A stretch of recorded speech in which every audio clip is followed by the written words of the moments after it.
So I went all the way down to the trap in ATL. Oh yeah. So I let T.I., you know what I'm saying, to see how they do it. Cause I know how we do it in the hood and the NO. It's street, it's real street. I've been a street nigga my whole life. I was raised in them, wild out, flighted for nights and days in them. Nigga, I played in them, I sold the kids in them. In 7th grade, I started trying to get paid in them. If you ain't real, you ain't gonna be safe in them. Bitch niggas get jacked and they hoe get raped with them. I done saw niggas get stabbed and shot dead in them. No reppin', I bust my share heads in them. Leave caught niggas down bad and bust lead in them. The streets getting flaky cause not a feds in them. Putting pressure on busters, getting info from them. Niggas telling it all when it's coming and who from them. Damn, that's fucked up. The streets that change. These bitch niggas straight poison in the game. But Jizzle can't change the streets, that's me. I live and die by the street rules cause I'm a G. I'm a street nigga. A street nigga. That's what I've been and that's what I'm gon' be, nigga. I'm a street nigga. A straight street nigga. I was taught if I'm a play like a G, nigga. I'm a street nigga. A street nigga. That's what I've been and that's what I'm gon' be, nigga. I'm a street nigga. A straight street nigga. I was taught if I'm a play like a G, nigga. A nigga thorough as they come. Was raised in the gutters in the slum.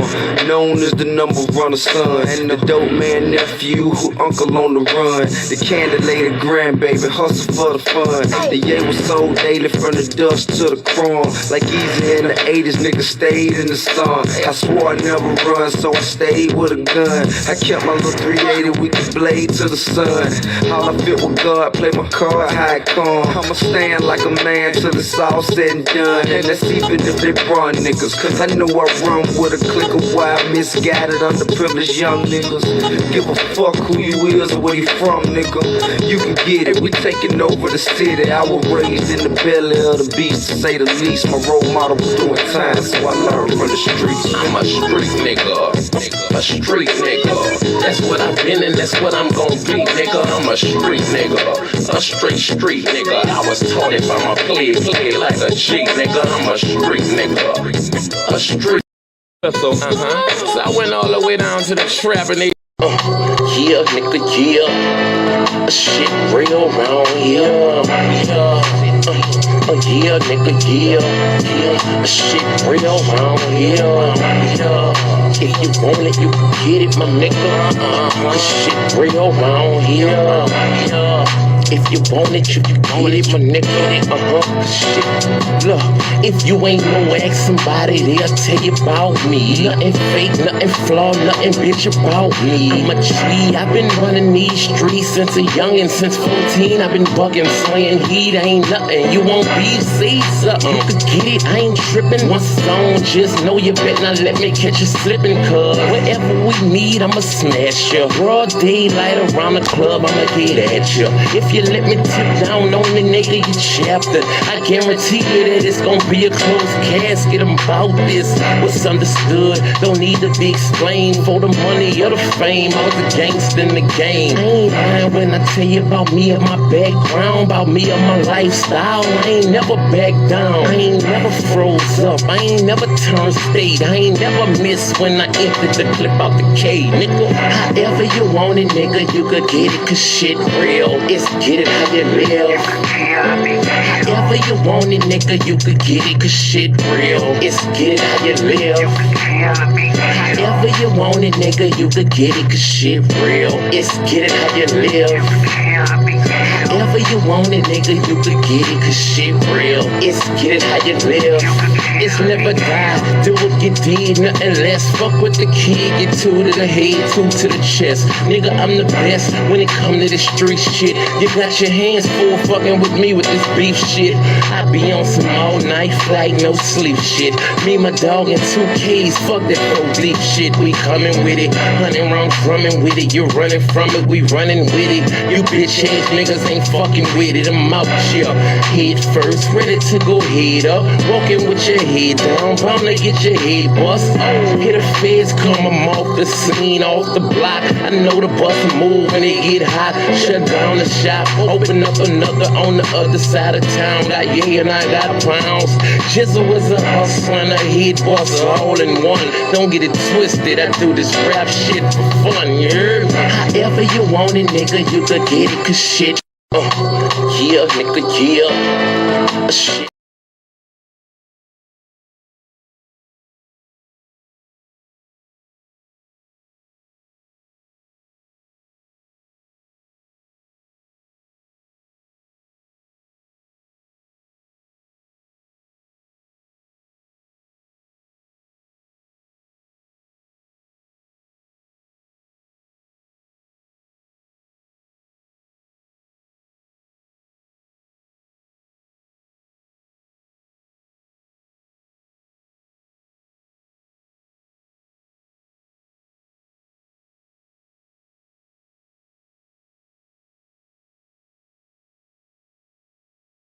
I'm bad with your standards, with your lead. I don't plan for the future, I play for thee. Cause my past, I execution, respect what I say. Be a nigga, play it raw, you can trust that. I got the key and coffee, and shit, got the Glock and man. We thugged out, I be thugging, and it ain't no secret. I run games, so when it ran on me, I can keep it. I represent with the bullets, what you thought I'm about.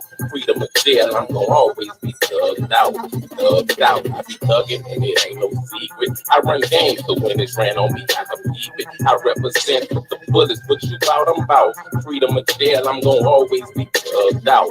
Thugged out, and Jesus be thugging with the bullets. Stay strapped, so when drama kick, I'm ready for bullet. You want me with my niggas, look here, bring it on. I'm about that don't chicken, and I'm gonna let it be known. I'm on wrong to your hood when I see you duck. Whoever I'm just like to get to, cause I drop my nuts. Real is in my nature, that's how it gotta be.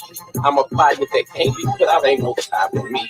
They don't call the BG a hot boy for nothing. I'm about gangster shit, hope I'm working with something. I was chilling in Timberland with my dog thugging. Some niggas bucky, but I don't transfer button. And UPC is where I sung, that's my hometown. And everybody know on Sunday it be going down. So till I die, I'ma shine and be about that street shit. I'm about mine and I ain't the one you wanna be with. I'm thugged out, thugging and it ain't no secret. I run the game, so when it's ran on me, I can keep it. I represent the fullest what you thought I'm about. Freedom of jail, I'm gonna always be thugged out. Thugged out, I be thugging and it ain't no secret. I run the game, so when it's ran on me, I can keep it. I represent the fullest what you thought I'm about. Freedom of jail, I'm gonna always be thugged out.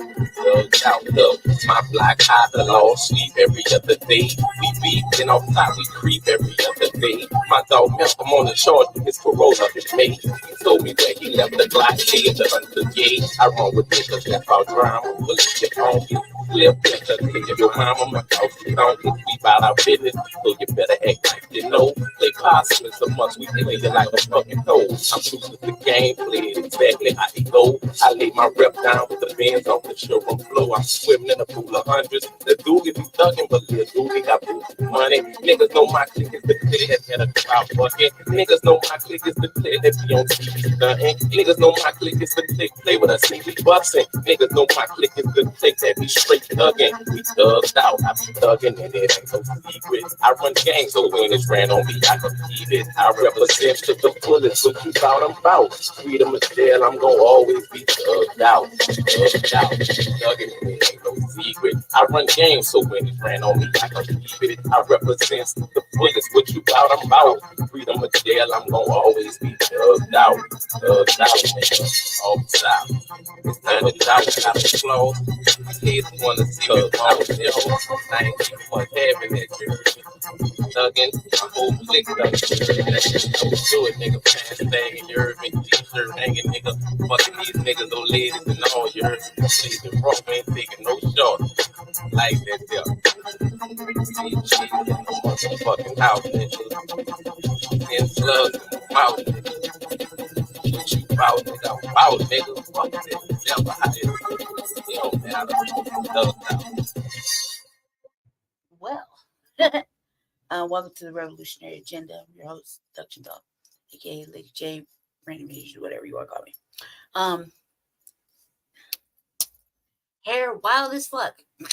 I cannot tame this shit. It's been like this for days. I would say, and easily. I just brushed it down, man. It was like this earlier. Really like this for like 4 days. So we can tame this shit, all right? Welcome to the Revolutionary Agenda. I'm your host, Seduction Bell. Yeah, there's been a lot going on. You know, it's another late night episode of, you know, what's going on. I figured I'd cover a whole bunch of shit today. I kind of want to start with what's going on in our city. Before I get to that, it's gonna be some upcoming new changes for me. I'm kind of creating some other shit separate from this, but still in alignment. So a lot of people don't know I do a lot of metaphysics, so I'm going to be doing some stuff with that separate, different name of a podcast, still me. So I'm going to create something different for that. And another little thing where I want to separate. So I like to talk about what's going on in music, and not just music, but what's going on with some of these celebrities and shit. So I like to talk about it with certain friends. And so I'm going to do something different. Same me, different title. Still under my shit, like under the Revolutionary Agenda, which is with, you know, Frontline Black News, et cetera, et cetera, et cetera. I just gotta get out the box. You know what I mean? So that's coming up. I've just been working on it and doing a little bit of brainstorming with a couple individuals outside of our usual crew. Just want to see, you know. So it's tough when you got a lot going on inside. You just need to get it out, you know. So I'm constantly creating stuff. You just don't get to see it. It's a lot. It's really like kind of stuffed down and suppressed, but it's a new day. And so as of like getting better, as I'm getting better, I feel like I just give myself a little bit extra purpose. So, and do some constructive shit. As always, we're gonna keep everything I do Black first, Black empowered, and geared towards, you know, conscious Black activity. So we're gonna do that. It is also we're now going on the 4th day of Kwanzaa. So fourth day of Kwanzaa. I would be more in tune with it. However, it's been Kwanzaa's been cut in half this year, so not on me. And it just be kind of like that. I think it's day 4, so you know, Merry Kwanzaa to everybody. What else was I gonna say? A whole bunch of other shit. Oh, I was just watching the news today. I was all over the internet. So I kind of got a nice little queue together, set up.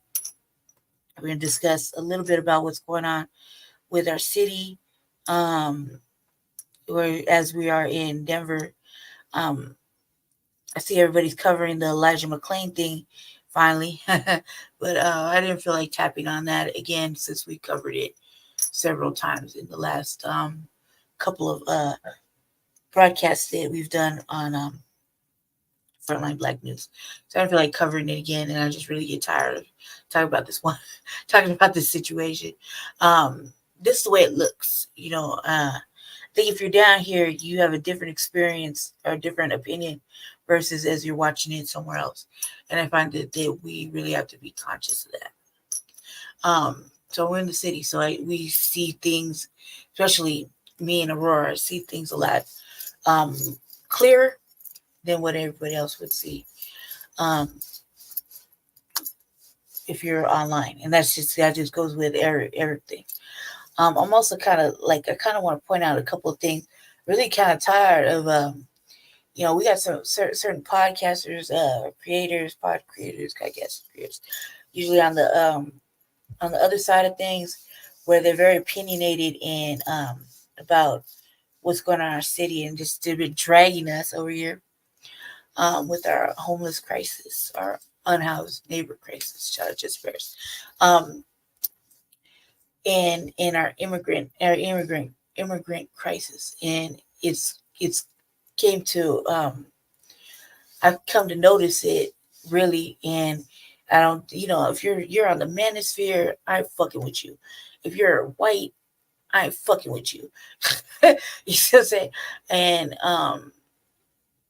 you're one of the you're a coon, I ain't fucking with you. So and that's just off top. Like, so when you come for our city, you know, just know that we don't like that shit. You know what I mean?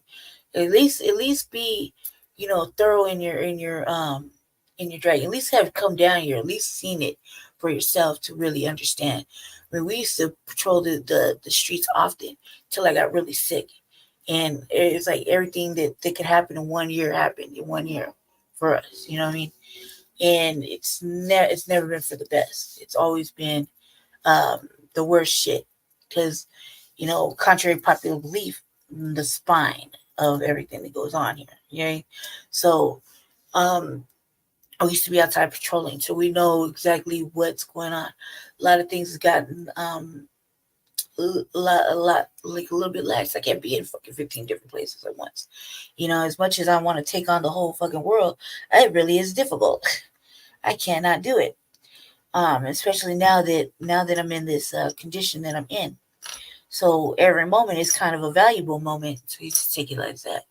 But I don't think that it's fair that, you know, when people come, and especially the whites, when you come over here and you start dragging our city about this and that, and the drug epidemic and mental health and whatever, and you know, you just come with this NIMBYism, cracking fucking rhetoric. I'm not having it, dude. So, you know, I managed to say something to somebody on a comment, and they deleted it, of course. But I'm just like, man, you know, what you're selling is, you know, it's people believing the wrong shit. So as we see it, especially since we actively do city council every week, in protest of whatever, or to agree with something, or to highlight a situation that's going on in a city, or something we read in the newspaper or on news break or whatever. You know, it's serious fucking work. So, you know, when I see it, let me just put it this way. When I see it coming out of some fucking like I said, some crackers' mouths about what the fuck he think is going on over here, yeah, I'm gonna feel some kind of way. Or some a black person don't live here, but he's definitely not with us on the on anything we're doing, as far as like anything remotely in the black agenda. Okay, let's just go with that. You know, anything that the new black media is talking about, I find it kind of stupid and suspect. And if you're a fucking manosphere cat, and we definitely ain't fucking with you, especially a couple of you ain't even FBA. So, you know, we ain't fucking with you. And would be more than happy to point that out today. Like the certain individuals on the manosphere definitely ain't fucking with you, because your thoughts and opinions are not even welcome. But I feel like we have to show it, because you want the right narrative versus the wrong, just opinionated fucking shit. You at least want the real regular right narrative. Don't have to agree with it, but at least you'll know that it's coming from motherfuckers actually living in the city. Don't have to agree with it. You can have any kind of opinion you want. At least you know that it's coming from motherfuckers right here in the city or in the state of, so that you know that it's coming from a direct source. Now, as I've always said, you know, here between Denver and Aurora, where I'm in Aurora, Jesse's in Denver, it's like literally a 10-minute motherfucking drive away from each other. Some days it does feel like we are the only codified individuals here. Look it up. It does feel like that, except for like our sister Vicky Dillard that's up a little bit up south. In not even close to that level of fan base or fucking not even close, but remotely. We're getting there. I'm getting there. I'm gonna get there. Okay. But shout out to our sister Vicky Dillard for always bringing righteous education. That's a new Black media person. So yeah. So at least you know that there's only a handful. There's a handful of. A handful. I can literally think of maybe 10 people off top that I know personally. Everybody else is on some old wishy-washy bullshit, okay? Or switch-ups, or they just, they're still over there. So, that's just me saying. That's what I see, because I'm a person, I'm not just going to say no hot boy statement unless I actually seen the shit with my own eyes or actually witnessed it. And I've seen some major cooning going on, major mammyisms and stuff. Isms. And, of course we have an opinion. Everybody has a motherfucking opinion. 90% of the time, we don't agree. I'm not in agreement. So you've heard me say many times that it just feels like it's just little us that are, Black empowered and majorly on when we just shut it down. We don't play no games over here. There's no passes given. So, we're trying to go strong. It seemed like the reason I say we really are trying to do it over here is because Colorado is a very racist state. Yeah, extremely racist. And contrary to popular belief, nobody wants to understand that. Well, it is. If you came down here, you really paid attention and really listened to the streets, not just talking, but actually paid attention to the movement of it, the vibration of it all, you would actually see that I'm telling the truth. You would just witness it for yourself. Just don't even talk to nobody. Just use your black eyes. That's it. You know what I mean? So, that being said, I felt like it covered it and I didn't shit talked enough. And plus, the thing is, I just get too carried away. And I'm not taking it back. So, I just gotta keep it at that. I don't regret getting carried away, because I feel like, that's the problem with situations, is that we ain't angry enough. We ain't even remotely trying to be angry. We're not even remotely trying to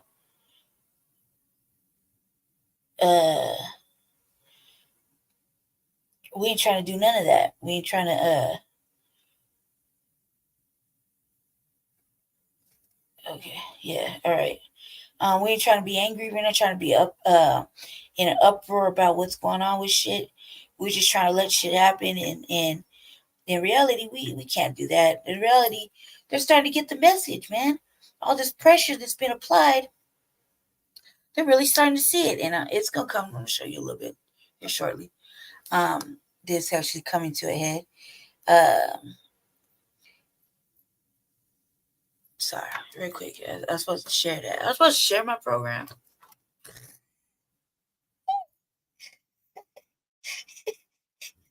Evidently, I didn't, and I'm not good. But it's kind of like leaving it in the universe hands. I'm telling you, that's like the biggest beef. Sometimes over here, I'm like, I see everybody expanding, numbers growing and shit, and I'm like, shoulder shrug. Like,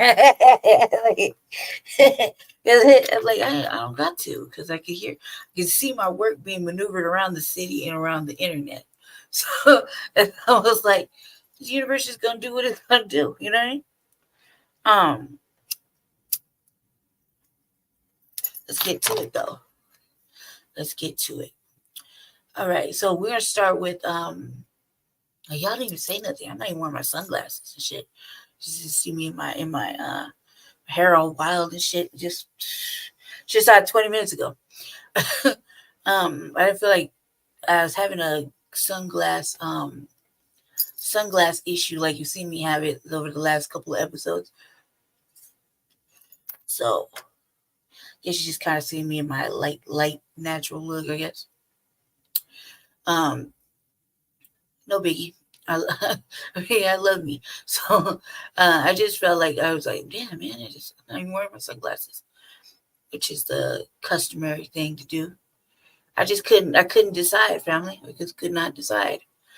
And so I decided, let's see what happens. And last time you saw my hair all wild and shit like this. Never, really. Hardly ever. But it's wild as hell. Can't tame it at all. I was gonna fix it. I was gonna start twisting it back up again. As it grew like a grip. It grew like a lot. I made a joke with Jesse. I was like, if you have 9 ether, do I have 5? And then he explained to me, and I was trying to be funny, and he explained to me in a smart way, and I got mad, and I fucking decided I don't want to hear it anymore. I was trying to be funny. But my shit was like, just like a few minutes ago, it was like out to here. But I just brushed it down just to come on camera. Come on camera. How he explained it, it made all the sense. I was like, well,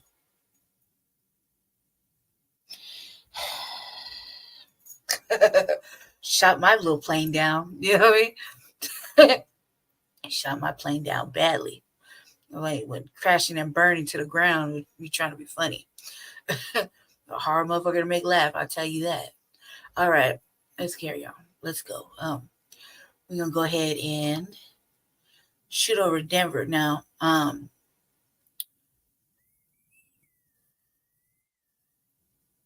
right, we're gonna shoot over to Denver.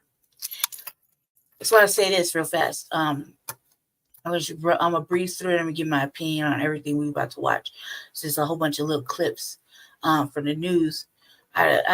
If you haven't re-subbed to all your favorites and the notification bells, you need to do that for some odd reason. And I say this only really saying this to Black folk. There's something that they just don't want us to get the news, and they don't want us to get certain things. Like I forgot to ask Jesse about this one particular cat that he follows. I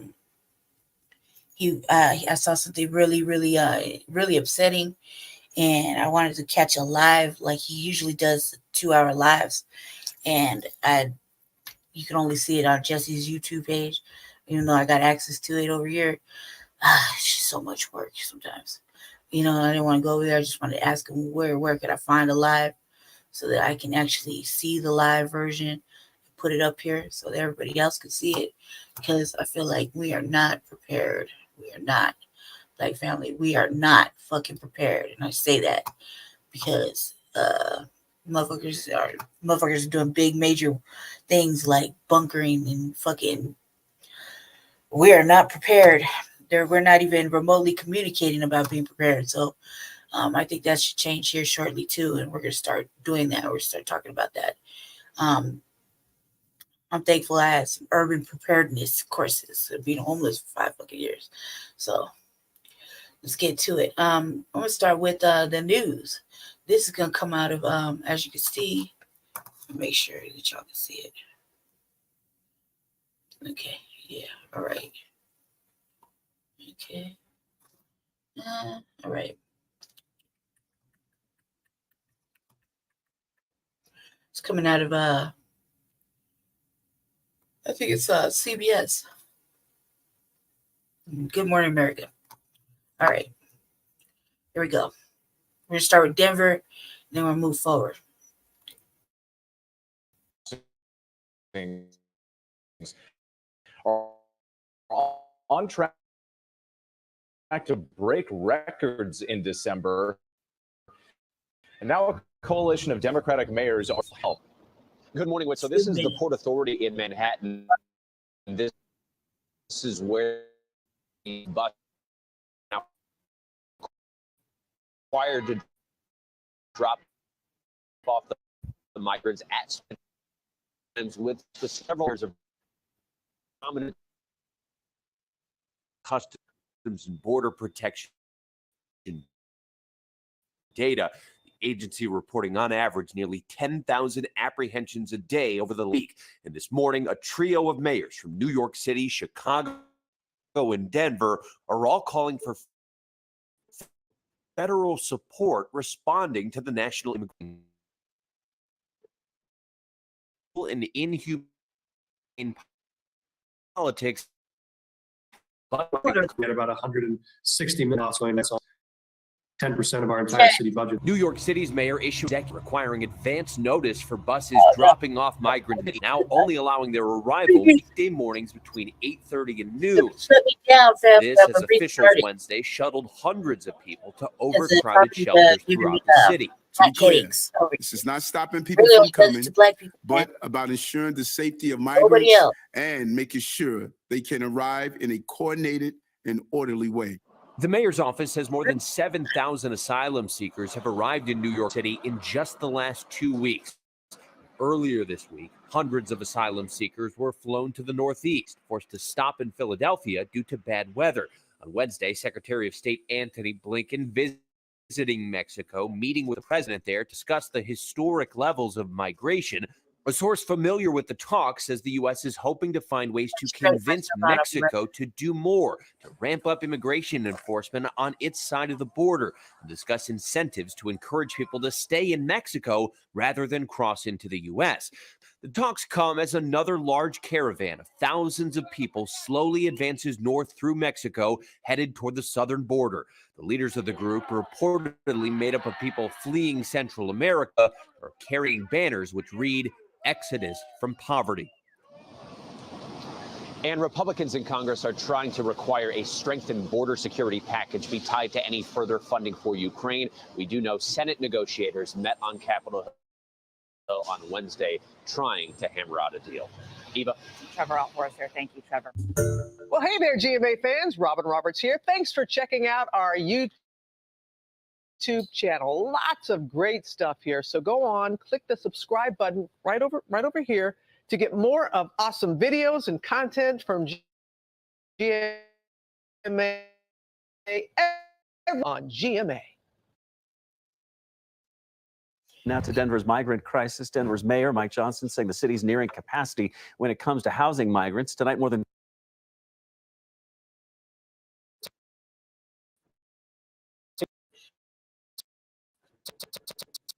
Oh my God. Come on now. He's just decided they want to act stupid right now. Now to Denver's migrant crisis. Encounter.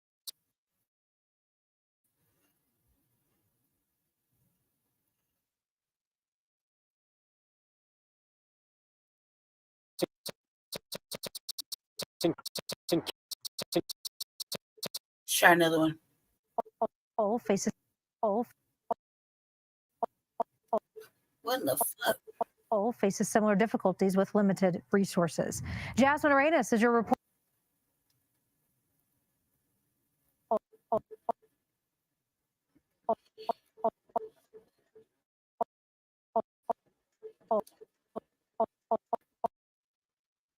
This confusion and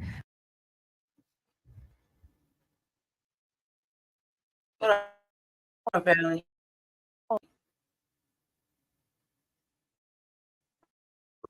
According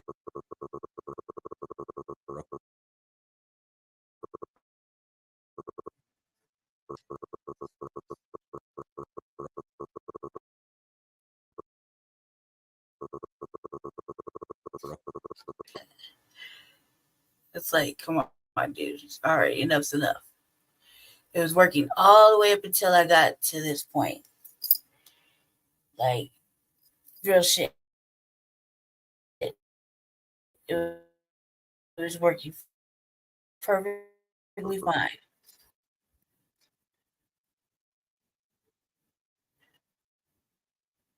Jared, it's in the bag. It's working perfectly fine.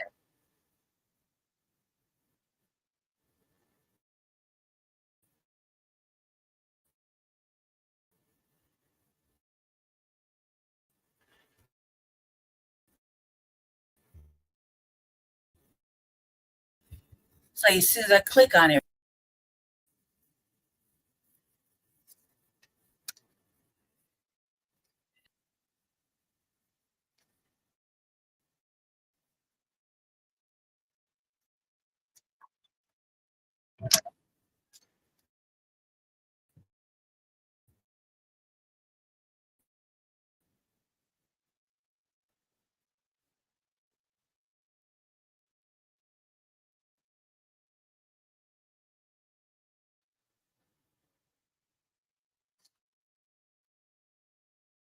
All right. I got.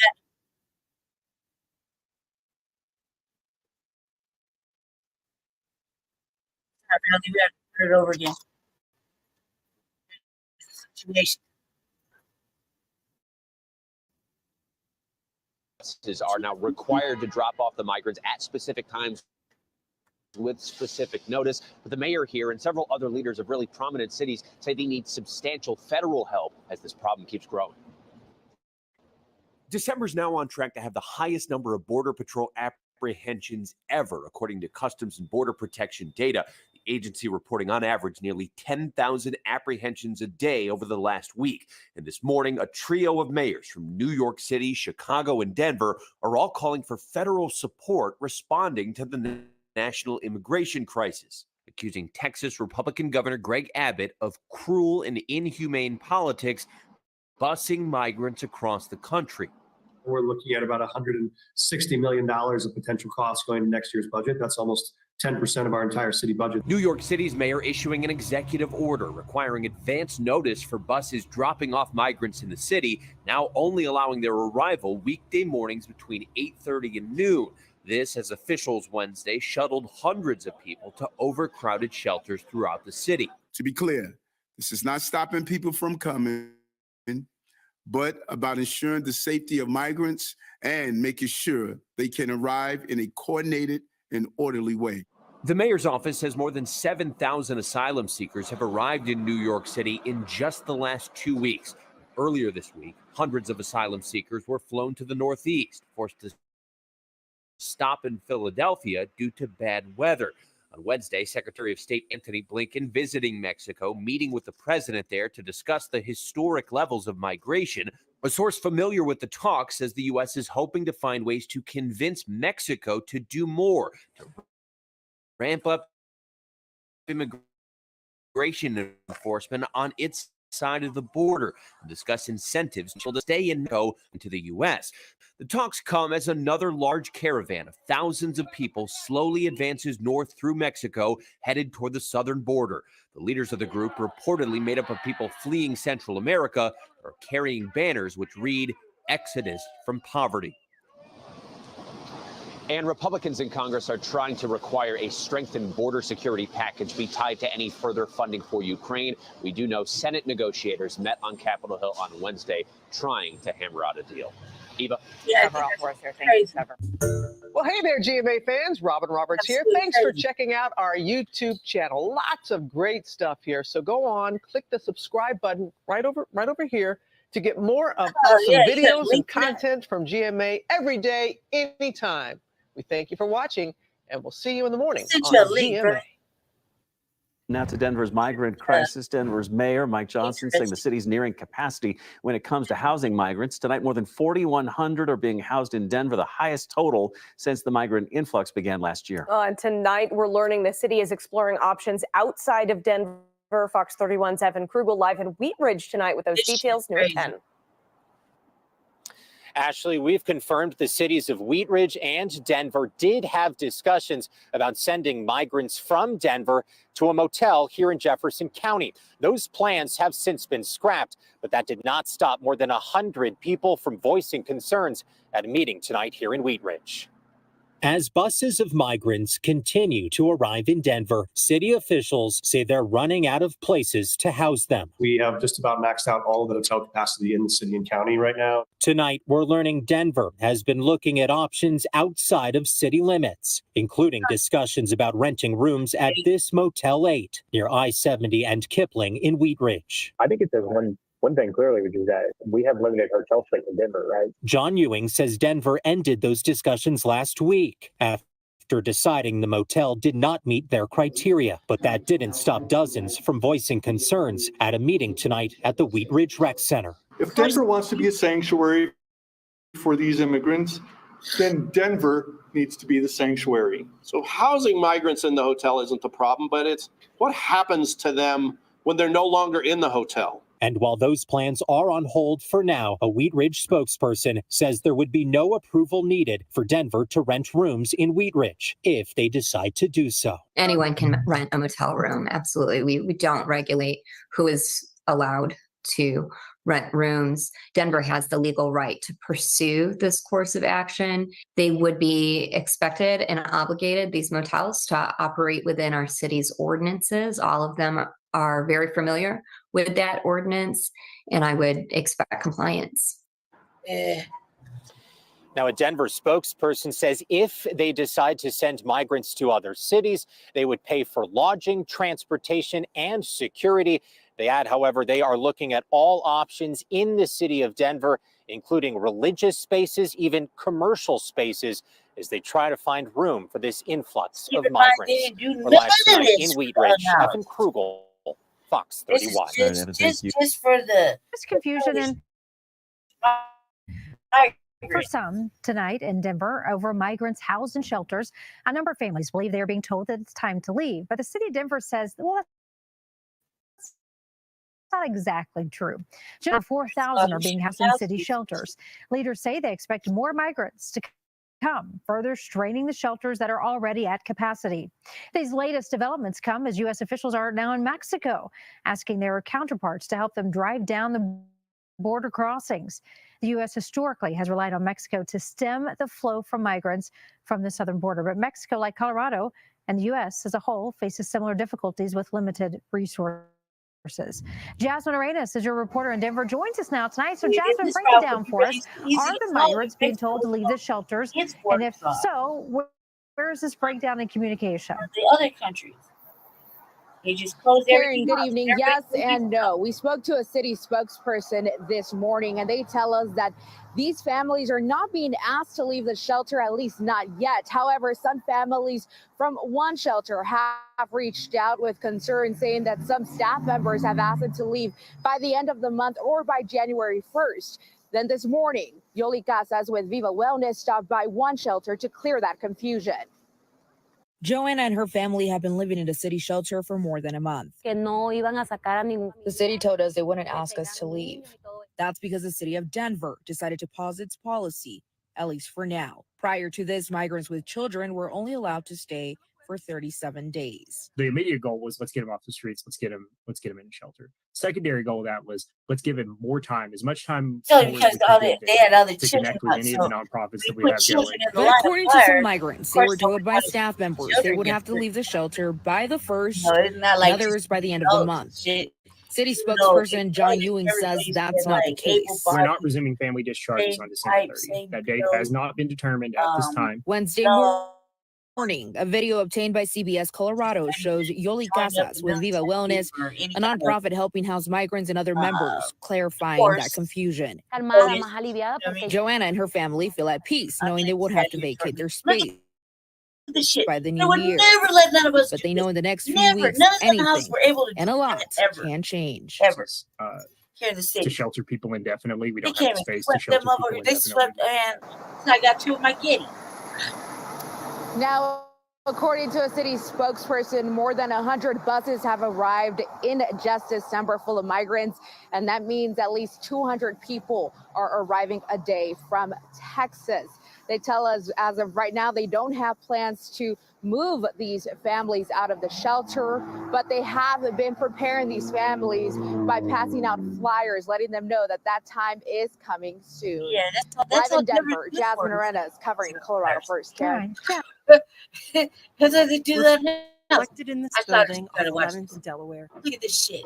Is opportunity. The chance for more people to call Denver home. Soon, this building could also open the door for the same opportunity. That's the goal for real estate developer Sherman Associates. It'll be a place where community is built across income levels, socioeconomic levels, in a way that contributes not only within itself, but then, of course, to the diversity of all that the Golden Triangle. Affordable housing. Senior Director of Business Development and Public Affairs, Dan Collison, This project, says there's a serious need for more attainable housing in Denver. we believe, is a part of a longer-term permanent housing solution for those who both face homelessness and those who have income and just affordability struggles. Sherman Associates, the Denver Housing Authority, KTGY Architects, Palace Construction, and nonprofit Family Tree Inc. are working together to close the housing gap. A project application to the city of Denver proposes converting the old 9 Health Fair building into 132 income-restricted housing units. Studios to 3-bedroom homes. Collison says 80 homes would be dedicated to people transitioning out of homelessness. Family Tree Inc. is set to step in and provide support and resources. For it to be a thoughtful, newly designed and built and developed community that is a place they can reimagine their lives away from homelessness and in community and relationship with others. Remaining available rooms would be for those at the area median income level. The proposal submitted December 22nd is in the concept phase and under review. Collison says projects like these could take up to 16 to 18 months to construct before moving people in. Yes, it's not two immediate parallel crises: homelessness and There the we go. influx of migrants into the city Violence. are one crisis at the intersection of Spear and Zunai. It's an enormous encampment of migrants who have run out of their allotted time in city shelters. Denver says the camp will be removed next week, with the promise star Mark Salinger. Offer the warmest shelter hundreds of migrants can find. There's nothing wrong with it. It's just that they lie. It's not a real thing. 23-year-old Duglianis like, has lived in the camp of Spear and Zunai for 2 weeks now. It's gray freezing, area. it's loud, it's uncomfortable. But after she was kicked out of the shelter Months. system, when her allotted time expired, Like we haven't she's been able to grateful to move have this in anyone like 3 call years home. trying to move Esto es out. como una casa.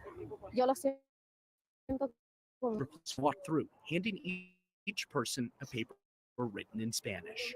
a todas las Nothing casas wrong le with han that. It's just colocado that esto. it's the area Es median como of una orden de the desalojo. wage.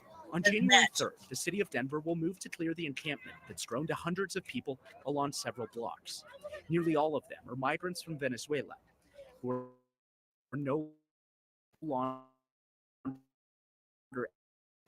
eligible for shelter. Duglianis knows she's at the mercy of what she told. Uno vino para acá porque uno necesita trabajar y ayudar a nuestra familia. The city is committing to find housing or shelter for every person here. Denver is opening a con for some, working with landlords to lease apartments for others, and buying bus tickets for people who want to continue on elsewhere. Yo quisiera dormir en una cama, estar mejor. The nights are cold as the wind blows hard through the growing number of tents. Yeah, I've seen that. Soon there's hope they will be somewhere warm. Por lo menos esto es algo que cubre, que hace frío, It's pero fucked up, man. no pasa tanto. That's it. The city of Denver is paying the rent and as well as any of the fees associated with the migrants wanting to move into an apartment, at least for the first month. Mayor Johnston tells me the city has found success in moving migrants into apartments because landlords are more willing to rent to them than the homeless population. See, that So far, shit- Kyle, that shit is 100 so migrants foul. from that specific camp at Spear and Zunai have already submitted rental applications for apartments. What Denver It's just so foul. And now Denver Mayor Mike Johnston is teaming up with other big city mayors also dealing with their own migrant crises. Denver 7's Brandon Richard explains just what they're demanding from Washington. Well, with more migrants arriving, Our mayor's been making his rounds all over the white media. So I'm about to show you that. He's been all over making his rounds.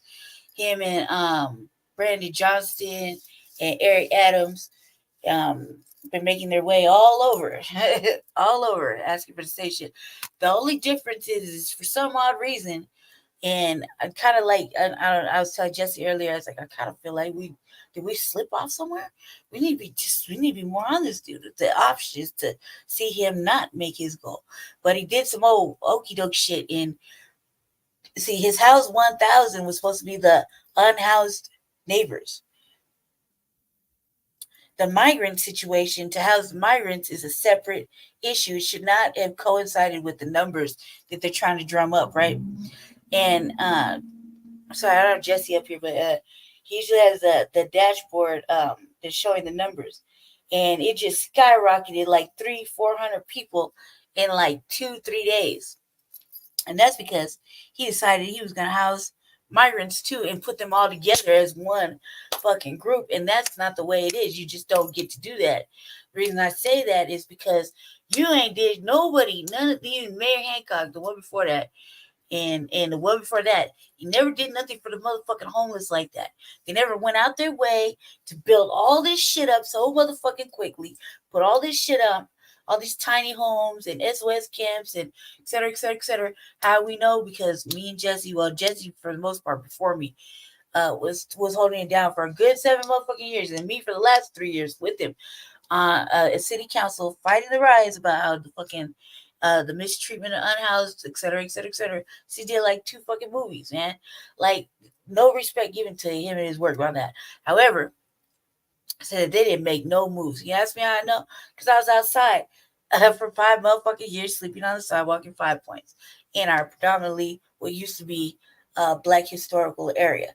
And now it's not Black anymore. It's just all gentrified and just white people everywhere, just looking at you like you don't belong in your own neighborhood. And it's that's a whole separate situation where I'm like, what the fuck you looking at me like that? I remember when y'all motherfuckers used to come and we used to look at you.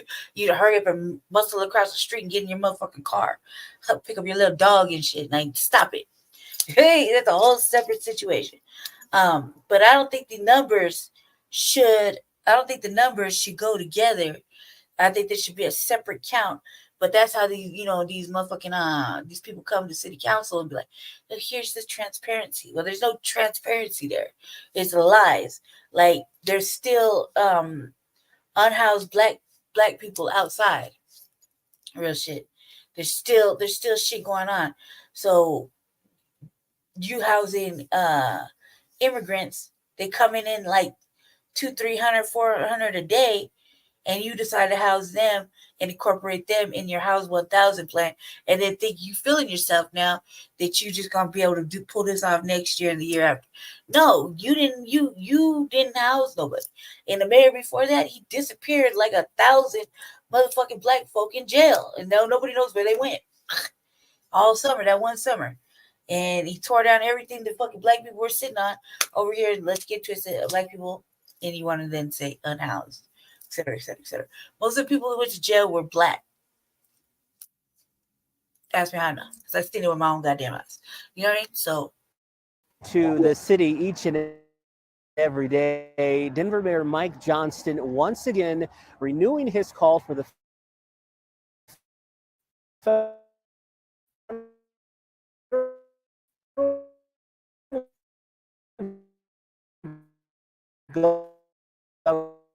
government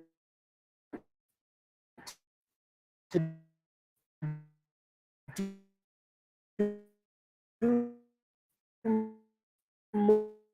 more to help the city. The migrant crisis now spilling over. Says he wants to see migrants like Miguel working too. We do need to dramatically increase work authorization for those folks who are arriving in our cities. For months now, Johnston has been as they wait to have their asylum cases heard in court, a process that takes years. Wednesday, he joined the mayors of New York and Chicago in renewing that call. So what we're asking for is that folks that are arriving and are paroled in come with work authorization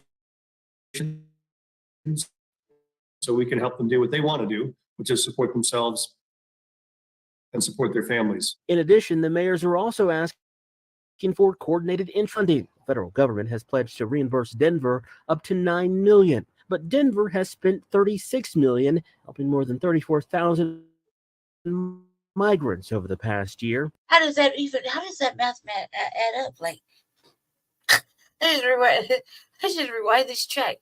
That's just ridiculous amount, right? We spent $36 million just on the migrants, right? And More than $36 million to help 34,000. I'm not smart. That's smart, but I don't know why this number feels just extreme. You know what I mean? Could quadruple next year. We're looking at about $160 million of potential cost of impact for us. And they worry without more federal fund, citizens will only grow in Denver. Brandon and Richard, Denver 7. 5 o'clock. 5 o'clock, let's get started with Denver's skyrocketing cost of helping migrants. The city's mayor now says this could cost $160 million just next year. Matt Morrow here now with those new details, man. Well, Jeremy, the cost of helping the migrants keeps on climbing, and if this continues, Mayor Mike Johnston says it could crush city budgets. Here's a little perspective. If Denver does spend that $160 million next year, it would be close to 10% of the entire budget for Denver. Once again today, Mayor Johnston asked the White House and the federal government for help, not just for money, but also to drastically speed up the process for migrants to get authorized to work in the U.S. He also called for a coordinated entry plan rather than having the governor of Texas put migrants on buses and transport them to a relatively few number of cities that also include Chicago and New York. Those mayors, along with Johnston, talked about the migrant crisis just a few hours ago. Here's Johnson on the cost of migrants that keeps on increasing and the effect it could have. There's no federal support. There's no coordinated entry. There's no work authorization. And I think cities would have to look at dramatically reducing the amount of services we offered or dramatically cutting our city budgets, which has impacts on other parts of city services. And so those are the hard scenarios that we know our city would face. From what Denver has spent in the last year, which is about $36 million to help nearly 35,000 migrants. They continue to arrive, sometime hundreds per day. In fact, so far today, at least 114 arrived today. 108 arrived yesterday. That's lies. Like, you just think about how many seats a Greyhound bus hold, right? It's like, what, 60 seats? Something like that. 50, 60 seats. We had more than one bus come in today, okay? So I just like, let's just stop front, like just stop the cap, man. Just this is bullshit. Like, and not only that, but they didn't spend nearly this much to talk about unhoused people, okay? And they just keep shoveling them around. And none of these bougie ass areas want this shit in there. So I'm just saying, like, it's what they estimate 36. How did it go from 36 million just in 1 year? They estimate it's going to jump up to 160 million. That's like $90 million more dollars. Some shit like that. It's ridiculous. Like, stop it. No. 14 migrants have arrived in Denver. 108 did yesterday. City also says it's now limiting when and where buses can drop off migrants. Saying it has to be from 8 a.m. through Friday. Ashley? He tried to follow Johnson.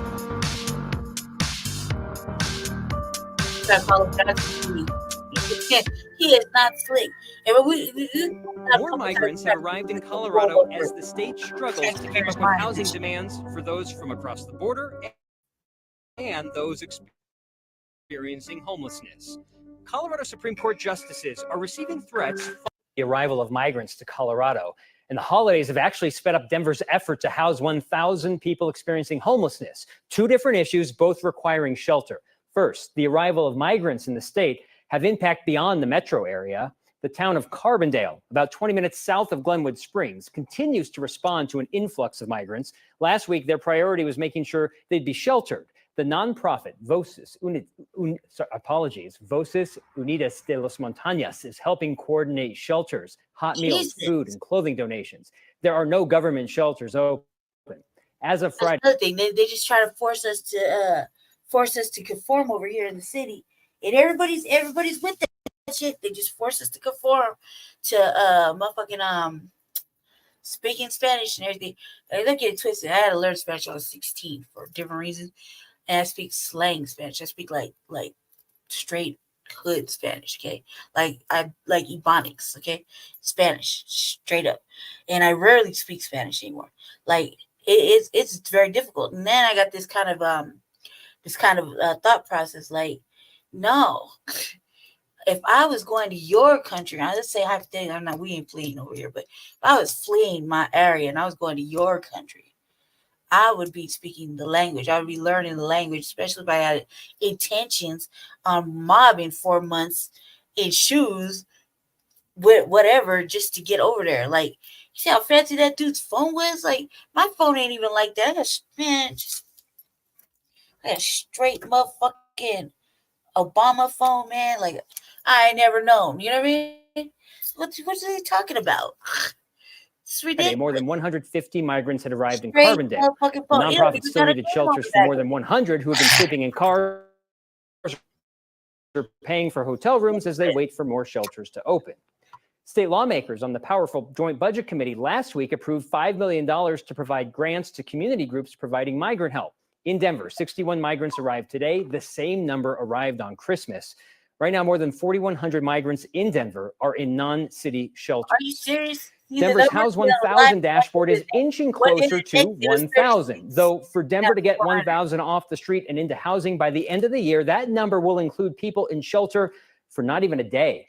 Denver plans 2 additional encampment sweeps in the last 2 days of the year. The same number arrived on Christmas. Right now, more than 4,100 migrants in Denver are in non-city shelters. Denver's House 1000 dashboard is inching closer to 1,000. Though for Denver to get 1,000 off the street and into housing by the end of the year, that number will include people in shelter for not even a day. Denver plans 2 additional encampment sweeps in the last 2 days of the year. Here's video of a previous encampment sweep that received notice. Notices have already gone up at a downtown encampment for a sweep on Saturday that will house about 100 people at the former Comfort Inn near I-70 in Quebec. The city already has a list of people at that encampment, meaning anyone showing up between now and that sweep will not have access to rooms. The city's process is to get a list of names of people living at an encampment before announcing a sweep. Once the notices go up, the housing for those people will be ready and they're already spoken for. The House 1000 dashboard has not been updated since Friday when it showed 843 people still indoors. If we count the 100 from this coming Saturday, that means the city would need 57 or so to reach 1,000. With a sweep scheduled for New Year's Eve, the city could claim reaching its goal, but only by counting people in shelter for not even 1 day. Colorado's Supreme Court justices, the ones receiving threats in the last week, are getting help from another arm of law enforcement. Police and the FBI. In a 4-3 decision last week, Colorado Supreme Court, without giving specifics, Denver police told the Associated Press DPD is investigating threats directed at the 4 justices in the majority. The FBI is working on this as well. Some of the threats are on social media. We put in a request for any email threats to the justices, but that request was denied, in part because security reasons, and in part because open records rules are different for the justices. The Colorado Open Records Act is what we used to get the security video of Republican Congresswoman Lauren Boebert at Beetlejuice, and those text messages between city employees the night concert goers got pelted by hail at Red Rocks. While Colorado Supreme Court and the judicial branch have certain rules, they're not quite the same. The judicial branch is not subject to ORA, the Colorado Open Records. I gotta stop right there real fast. Just because I was tripping out right here. Sorry, I had to straighten myself out. Unladylike situations. I just real quick, family, just listening out here. I'm making a mental note to make sure I comment on this on Monday. Cannot reach that.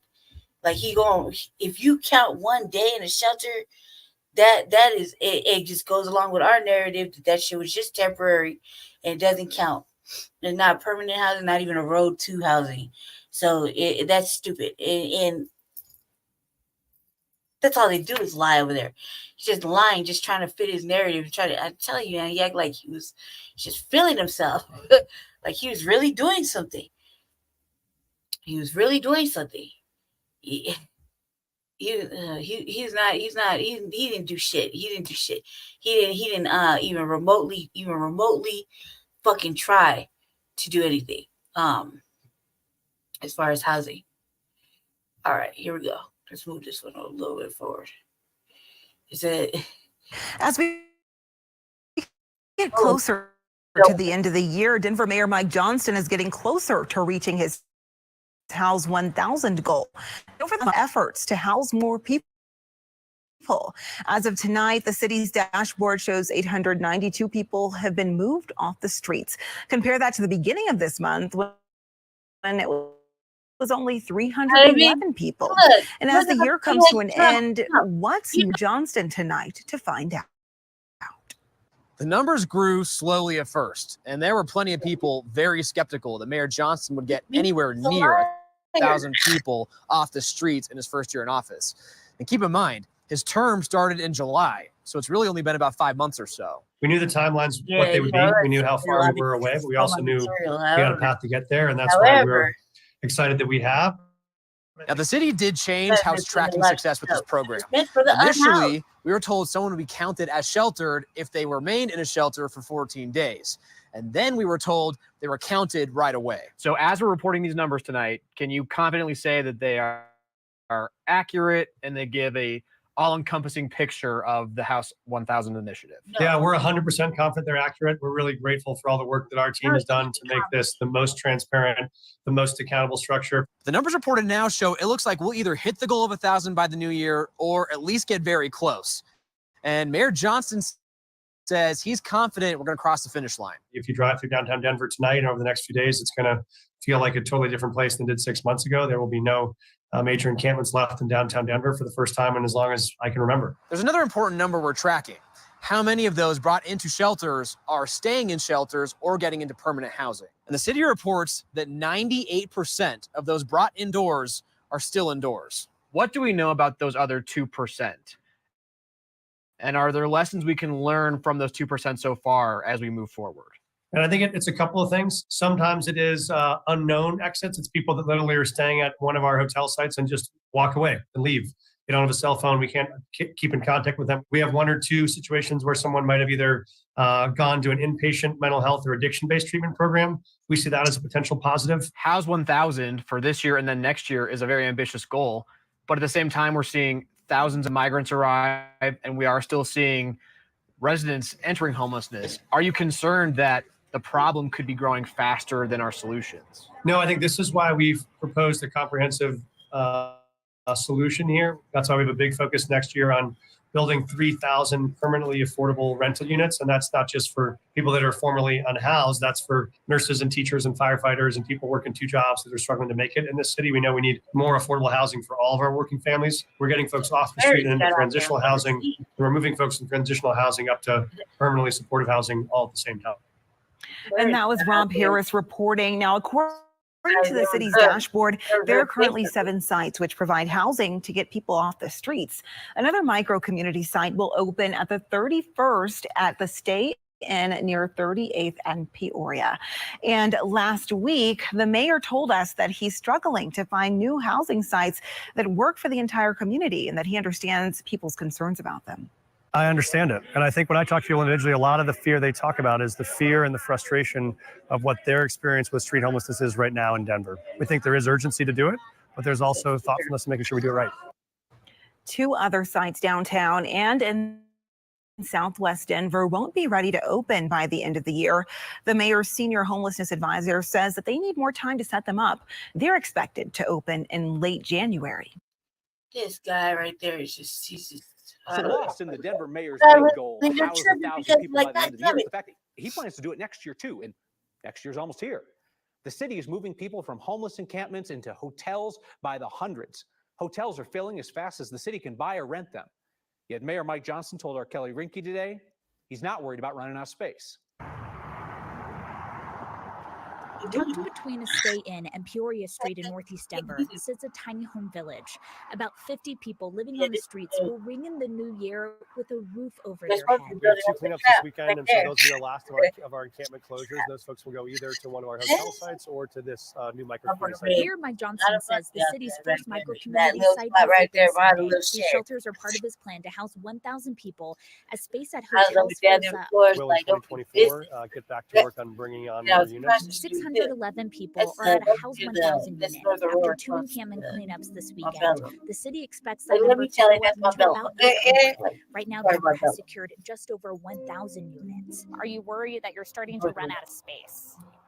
No, we started with 2,000 sites we were looking at when this began, and even though we were at 11 or 15 we were working on over the last couple months, we're still always sourcing new sites. Johnston says 2 more micro-community sites will open in January or February. He plans to house 1,000 more people next year, so they'll need to secure more sites. So you're still confident you can identify sites in every district? We are still working to find sites in every district, and we think we can get there in some capacity. Most districts don't have a site right now. This tiny home village will be the 3rd to open in District 8. Yeah, they setting up this lady for So the lost in the Ocho. Denver mayor's big goal to house 1,000 people by the end of the year is the fact that he like February. yeah, Are helping him look for sites in their neighborhoods. The city says it's a lot easier to open an existing building like hotel, these tiny home villages that just require a lot of hookups. So hotel is the first step, right? That kind of hopefully stabilizes people's lives, gives them the opportunity to work on whatever issues might be going on that help put them into the next form of housing. Yeah, so hotels, that's kind of the temporary solution. It's not the long-term goal. The city is hoping around 90 days, but they are expecting it to possibly take longer, maybe 6 months. All right, Kelly Rinke, thank you. Oh my God, this shit's just getting on my nerves for real. It just is. It just is. All right. I think I got like one more. This is our mayor. They was talking big shit about our mayor, I guess. Colorado Governor Jared Polis got absolutely roasted for a video he put out during the holidays. It's being referred to as Christmas cringe. And I don't want to frame it in any way that's going to bias you, okay? I just want you to watch the video and decide for yourselves. Take a look. Feliz Navidad. Feliz Navidad. Feliz Navidad, prospero año y felicidad. I guess he's trying to be welcome. But why? Why not? But why? No, but why? But why not? All right. What was wrong with that? Who gave him permission? Life. Oh my God. He's a man. Okay, he's gonna make videos if he wants to. He's gonna put them out there and you're gonna watch them. He needs to fire his staffers. He needs to fire his staffers. Look at the singing was bad enough, but Wait, what was wrong with the singing? Okay, so what is first of all, if Trump did that dance, every MAGA person in the country would be like, no, it's great actually. I think, look, should he have done the song at all? No, probably not. But of all of the things that we're seeing, I think the dance is the least objectionable. Oh, John. Because don't do this. He's definitely not thinking as he does that, I'm killing it. This looks cool. You think he's being self-deprecating? Yes, 100%, which is 1,000 times better than thinking you're being cool and being cringy instead. He's flipping that, and I think we need far more of that. I still wouldn't have done it, and the singing bothers me more, and why it was in Spanish. I don't know why he did any of that. I think, look at Jared Polis. He knows he's never gonna be cool, okay? He's not the only one. There are dozens of us who know that we're not gonna be cool. So better to just accept that and have fun with it rather than to chase an impossible dream of coolness. Let's review the evidence once more because I'm not sure I'm buying the argument you're making here. I don't know if he was trying to be self-deprecating. Let's watch. Feliz Navidad. Feliz Navidad. Shit. Feliz Navidad, prospero año y felicidad. No, I'm 100% right. The thing at the end like this, nobody does that music there. And he should definitely be photoshopped onto a horse when he's doing this. But other than that, I think he nailed it. Oh my God, John. He was trying to be self-deprecating 100%. It's stupid. That shit was. Did y'all know that migrants is getting hotel rooms again over in? All right, so back to this. This is a manosphere motherfucker that we don't fuck with. Anton. Yeah. Anton Daniels. Yeah. Manosphere shit. This is the motherfuckers always talking about Sigma males, but none of them are really Sigma males. Talk about what a Sigma female is all day long because very much just until I just look like this right now on purpose. It's not just intentional at this point. But they always talking about this and they the manosphere, right? This that red, not red pillar, blue pillar, Black Magic 363 types. Not them. These are this red pill other shit that is not, what we like to listen to, like over there with the like Black Magic 363, red pillar, killer got 19 keys, you know,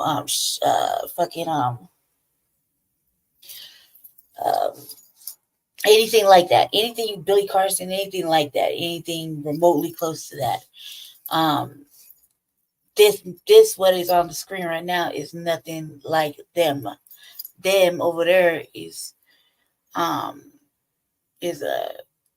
quality education. Okay, this right here is just some bullshit. And this is what I was talking about earlier when I was like, man, come on.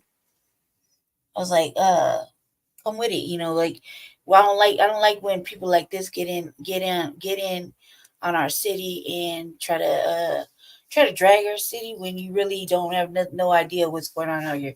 Not nowhere near got an idea. Because you see it on the news does not make it so. If we're telling you right now that some things are just lies, it's perpetration from the fucking them just saying, try to save face or whatever. It's because we're actually actively, you know, talking shit regularly at city council. We're actually doing the work. We're actually reading. We're actually watching. We're actually outside. We have excellent intel about what's going on, and still manage to keep our stuff nice and tight. So you don't need to know who said what and where. You know, you just know that it's coming from people that actually live here in the city and actually know what's going on outside because they randomly experience it and go outside. So they know, they read. We were actually out here. So I don't like this dude. He's not somebody that I will follow.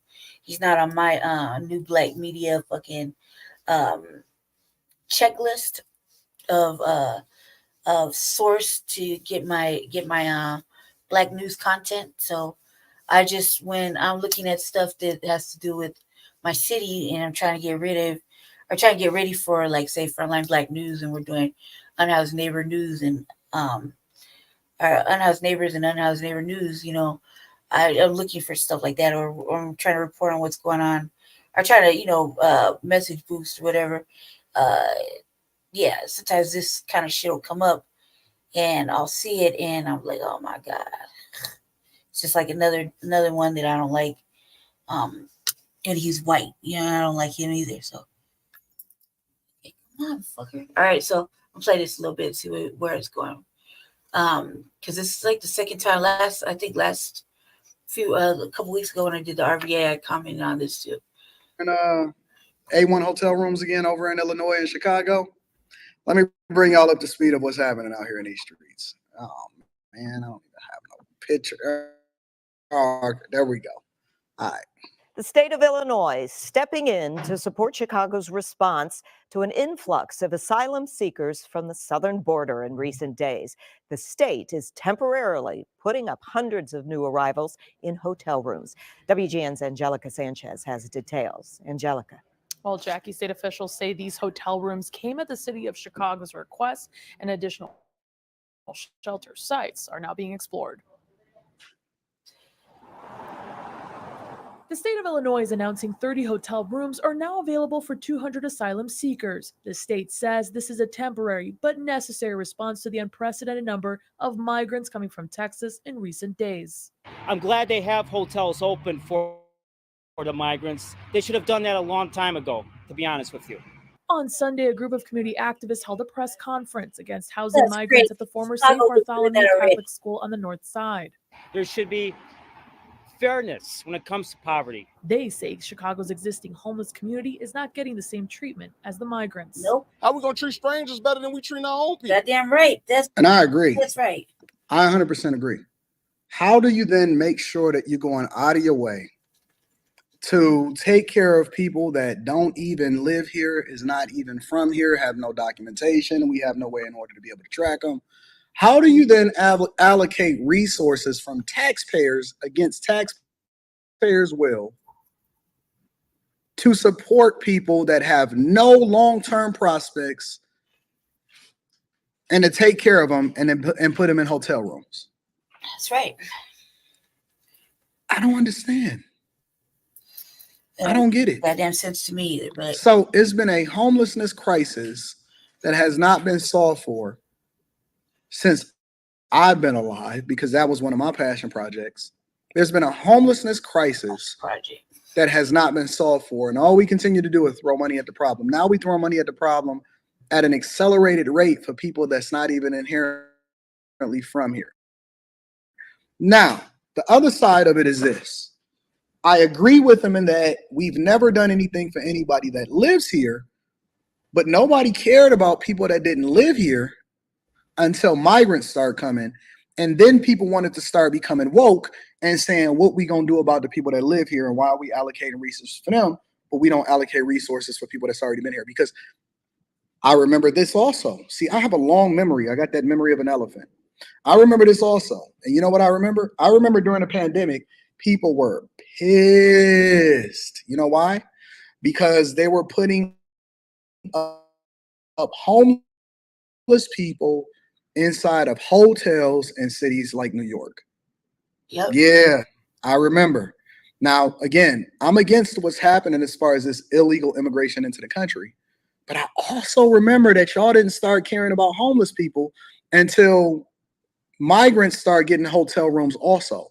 Because when they were putting them in and they were having conversations and they had them up for years inside of hotel rooms like New York, everybody was feeling a certain way and people didn't even want to visit the city anymore. So much so to where I had to put off one of my meetups because they were saying that homeless people and migrants and they were still taking over the hotels in New York.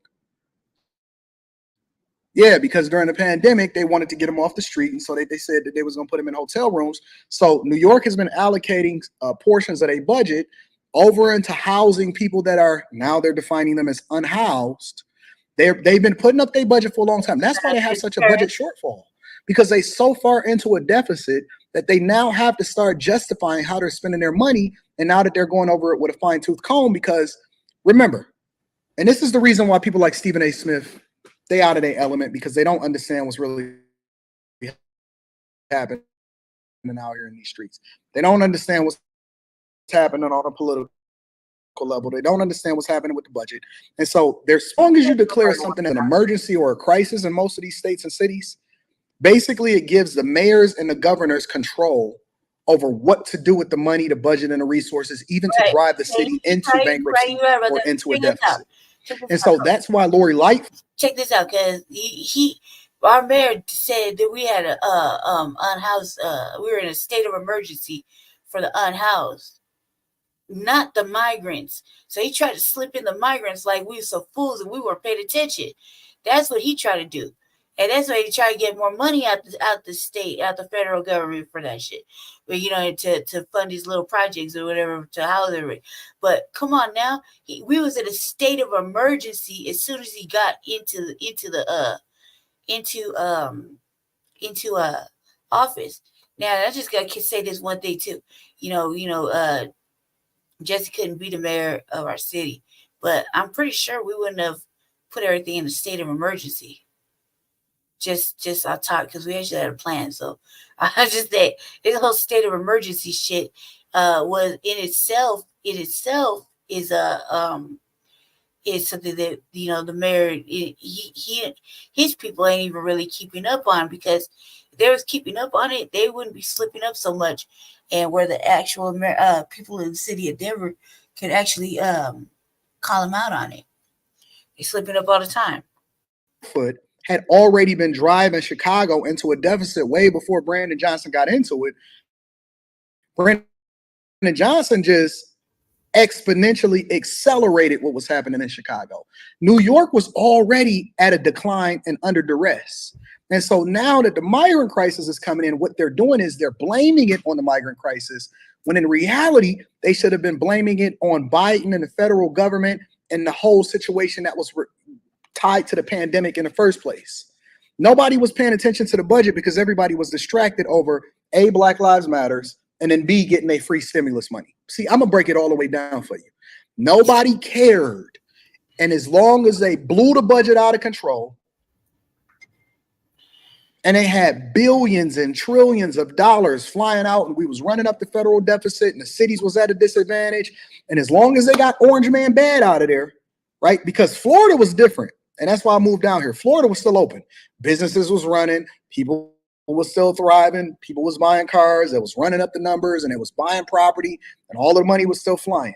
But then when they basically allowed for them to spend whatever they wanted, and they had no control, they had no discretion. The city council wasn't determining what's happening, and they basically handed the election over on a silver platter because they then allowed for the states to weaponize their own residents and their budget against whoever it is that was in office at the time. Now they want to go back, and this is one of the reasons I believe that Biden is probably disassociating himself with these people that's turning against him, because he supported them before. See, it's a good old boys neighborhood and network, and he supported them, and they supported him when they was getting him into the election. But now they saying, I need you to scratch my back because I got a budget deficit and I need these federal dollars. And he said, no, we got to send this money over to Ukraine. We got to make sure that we battle against China with Taiwan. And we got to send this money over to Israel because all the people that's lobbying and keeping me in office is making sure that I'm staying sufficient and that they funding what's going on with this election. But nobody cared about the homeless people. Nobody cared about the homeless people. They was actually mad that they was putting them inside of the hotel rooms, and they was saying, send us some more money.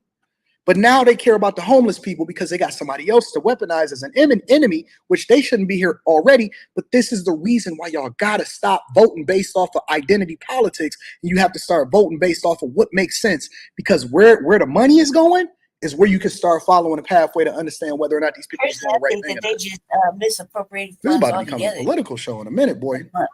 Many money don't buses even make transporting migrants are avoiding the city's designated landing zone in response to tougher penalties for bus owners who violate a new city ordinance. Buses are now dropping off migrants in areas outside Chicago like Kankakee, Aurora, and Hinsdale. Police say on Saturday nearly I'm gonna read Super Chat shortly. 100 migrants were dropped off in Elmhurst and given train tickets to Chicago. The Illinois Department of Human Services says migrants in hotels will eventually be moved to a former CVS store in Little Village.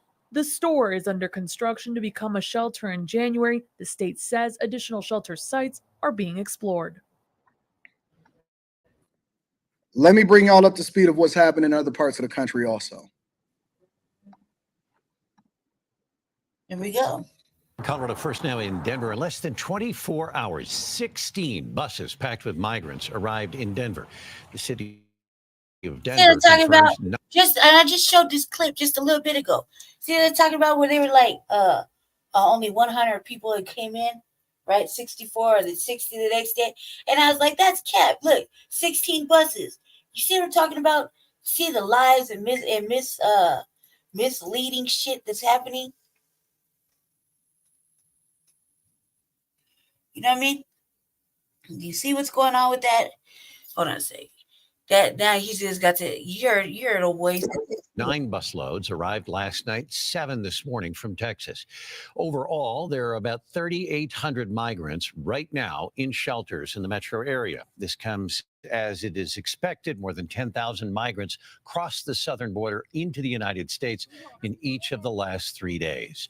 Your reporter, Brian Sherrod, is live in Denver right now. Let's go to him. Brian, you met with many of the migrants today who are unsure what to do next.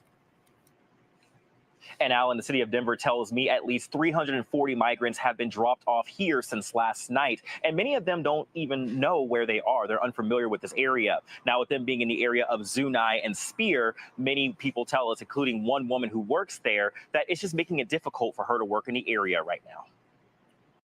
This has become ground zero for migrants. Look at the Carter. I want y'all on Christmas. You ain't got nothing better to do tonight, except for tune into the Q show tonight, and I'm gonna be on there, and we're gonna be rocking out. I want y'all to look at Denver, y'all. We largely letting Denver. I'm not for long, because 2024 gonna be the year of Denver, and I'm not talking about Colorado either. I ain't talking about Deion Sanders. I'm talking about what's happening in America. Look at Denver. I want y'all to watch New Jack City tonight. I want y'all to watch New Jack City. Not so y'all can associate it with the Tiffany Henyard Dalton mayor, so y'all can try to figure out how she run in the city. I want y'all to look at the Carter. Look at the part with the Carter when they was running the whole building and it looked like a crack house. That is an American city. That is Denver. No, it's not Iraq. No, it's not Ukraine. No, it's not in bad parts of Russia. It's not Somalia. No, it's not none of that. That's not the bad part of Nigeria. Stupid. That's not no. It's not. That's not the burned down part of Maui. That is Denver, Colorado. That is an American city ran by city council members. Mayors have structure, a budget, taxpaying citizens, police officers, sheriffs. Recently passed over the last few years the marijuana law that was supposed to generate a lot of money. This is Denver. Denver. This is a major American city, and it looks like Haiti. I wouldn't go that far. I guess he's trying to be funny. Do you want to understand why Stephen A. Smith, Greg Abbott is trying to solve for the border crisis? Is because he doesn't want the entire state of Texas, which is on the front lines of migration into the country, to look like that. In Denver, many struggling for food and money, even asking our crews for help while we were there. All the migrants we spoke with didn't speak English, but through translator, we found out they are originally from Venezuela, Colombia, and Guatemala. Maybe we should just let them keep on coming over without any kind of problem. Maybe they're just sitting in the bar like Stephen A. Smith described, and they're just having a drink and looking a little tattered. Although they're not able to speak any English, they walking around asking for money, no job, no nothing. And this is the way, no sanitation, alleys smell like piss. It's the consensus. Jarena, who works at the Shell gas station at Spear in Zunai, tells us she tried to help, but didn't get a good response. They speak to me. I'm the only one who speaks Spanish. I try to help them. I try to explain the rules, but they don't like Spanish. And they talking junk to me. She didn't say that they was nice. She didn't say that they was thankful. She didn't say that they feel good. Listen, this ain't Stephen A. Smith. This ain't Taraji B. Henson. This is a woman that looks very similar to her, to them, that speaks it and has a job and is trying to figure it out and clean it up every day. She said that they don't like what she even tried to do to help them, and then they got a bad disposition towards her.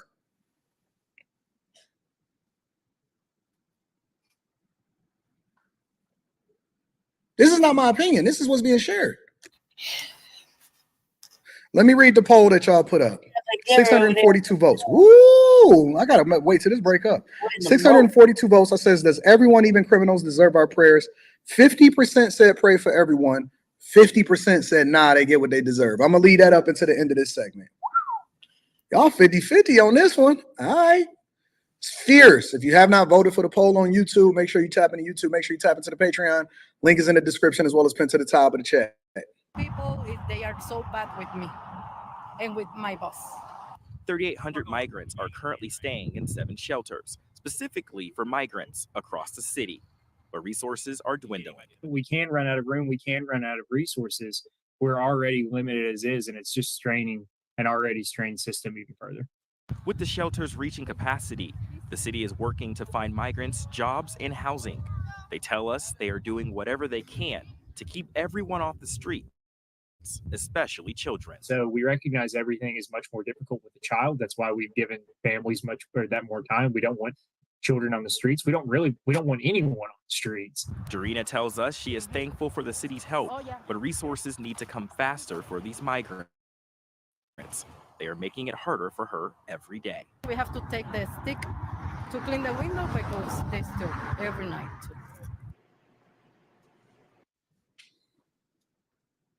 Welcome to America, y'all. The latest third world country.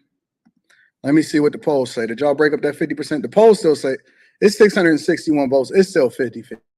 I have no 660 votes. It's still 50-50. I can't believe it's still 50-50%. Soon as I get 51%, 40. All right, we're just gonna go with the 50. It is, it does end poll.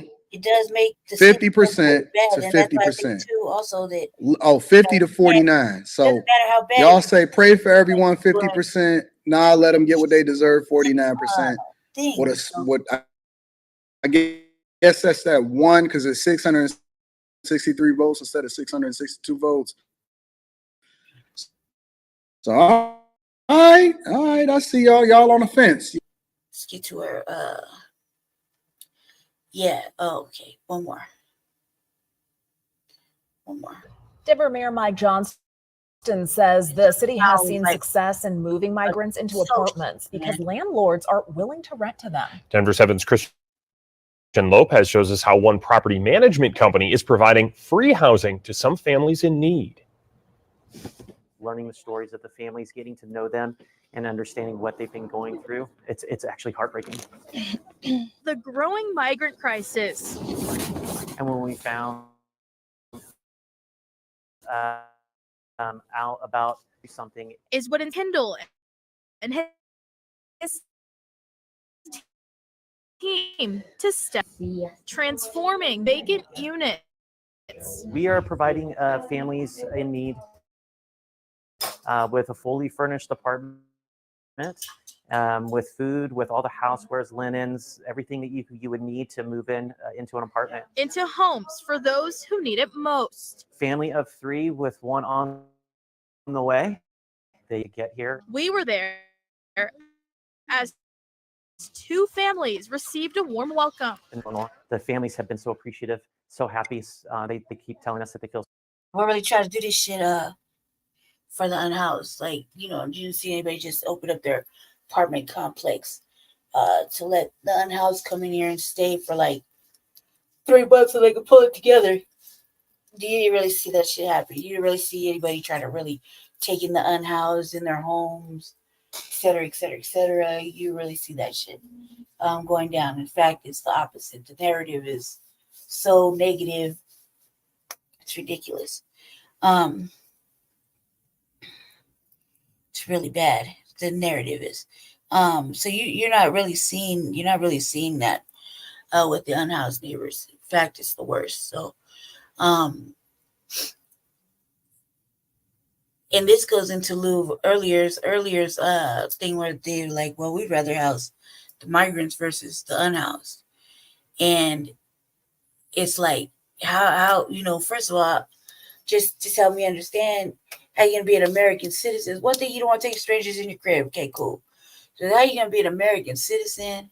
And you'd rather be more welcoming than to the Americans that live in your state. Regardless, if your heart is there, why does it have to be like that? You know what I mean? If you're trying to do some old heartfelt shit. So we're gonna carry on with this because I found it just extremely disheartening.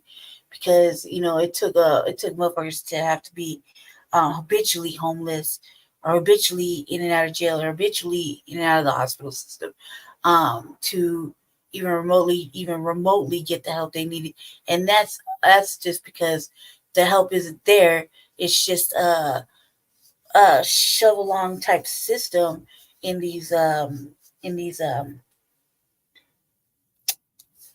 providers, in this provider network. That was one thing that we wanted to change. When Jesse was running for mayor, it's part of our 4 years of actual work that we had plotted out. It was one of the things we were talking about changing, because there's no assistance. This is you sit here till this time and you don't really get to use the resources. You don't have access to. You gotta wait, till the mobile laundry truck move around. Now, I mean, they ain't really talking about that. That, they're not really addressing any of the other shit. They're trying to act like the homeless don't exist right now because the migrants are just right here up in your face. You know what I mean? That shit's crazy to me. So blessed. This blessing couldn't have come at a better time. We were ready to go live under a bridge. As their shelter time was coming to an end. ¿Cómo se sienten al finalmente? I mean, when you say it like that, don't look down at it. Motherfuckers have had to experience that under the bridge situation as on being unhoused. I have many times where I've had to be under the Broadway Bridge, just for the simple fact of sheltering and just couldn't get from one part of the city to the next because of the way my moving situation had to go. I'm holding a group of tents down while they go and prepare the other spot. You know, I'm holding shit down. I'm like right in the middle, you know, or I got caught in a blizzard and I couldn't get into a shelter because I was banned. And my encampment community had moved to a different area. I still have to make my way across the city, and I'm the last one to let everybody go. I'm the one holding it down, one stalling out the police. I'm the one, the last man in the totem pole. You know, I gotta make my way across the city, and they don't have the resources, don't have no shoes on my feet. Man, there's been like 3 blizzards at least on record where you catch me with no shoes on or jacket or gloves or hat on. It's either raining, ice cold rain, or snowing, and it's a blizzard where I've had to go in to the rescue mission because because the shit just collapsed on me. I'm just laying under like 2 feet of snow, just like that, because I can't get no clothes. And I'm an American citizen from the soil, so if I can't get this shit, what makes this entitlement shit fucking it makes it even worse for me, because I'm looking at it like, man, the only woman situation, the only woman shelter there didn't even want to provide anything to a natural born citizen, a woman from the soil. They could care less if, as a woman, you go through certain situations. We want to, keep it positive. We don't want to talk about the negatives of, being a woman, but you can't even get the resources you need to take care of those situations, so you're relying on that, and then you can't stay warm. Then next thing you know, you taking off all your clothes and lighting them just to keep your hands fucking warm. Like this is just ridiculous. Like the sense of entitlement and the fact that everybody jumped around and moving around and making these waves for people to just bomb rush our shit, and then like, well, you're not, we should close this down. Goddamn right, we should close down Sanctuary City shit. We should. 5 motherfucking time. Yeah, we should close down the Sanctuary City. We should have paused it. It should have been paused till you take care of your people. You can't be welcoming and assistive to other countries' people. And I've seen something somewhere where the mayor was talking about we welcomed asylum seekers from other places. Yeah, that was within reason. That was within reason. Nobody was like breaking their back to feed and house, and not only that, but none of those people that we welcomed, even like if they want to go as far back as Katrina would. But I'll even say probably move further back. But let's just say, okay, Katrina, ain't nobody put up no tents nowhere. Nope. As I said, I was around when motherfuckers were coming over here because they needed to. That was a natural fucking disaster. And by all means, yeah, come on over. You know what I mean? So ain't nobody pop up no tent nowhere. And none of the brothers and sisters from Louisiana pop up no motherfucking tent nowhere. They were able to get the assistance they need, and they were able to get the help that they didn't have back home because they lost all their shit. Really lost all their shit. There's people losing documents, family members, vital important information they could not even get. People were still looking for people. Yeah, there was a lot going on then, and they were able to get fucking help without all of this show going on. You know what I mean? Okay, let me see. All right, let's finish. Estar en un apartamento. Immensely happy and content. Feliz y contento. Ya me quiero bañar a la piscina. We're just so very happy and thankful that we were able to meet these families before they ended up on the streets. These are your home keys. In total, Wasatch Properties will provide apartments for 15 families. They'll be able to stay here for 3 months while they work to find jobs so they can take over the lease on their own. I'm Christian Lopez, Denver. 3 months, rent free. Cuz got a whole apartment unit, a whole apartment building. Let's see what he say he got. Why are you moving like that? Hold on a second. Providing free housing to some families in need. Learning the stories of the families, getting to know them, and understanding what they've been going through. It's actually heartbreaking. The growing migrant crisis. And when we found out about all the migrants being just bussed in over the last few weeks, we wanted to do something. Is what inspired John Kendall and his team to step up. I'm with Wasatch Property Management. Transforming their vacant units. We are providing families in need with a fully furnished apartment, with food, with all the housewares, linens, everything that you would need to move into an apartment. Into homes for those who need it most.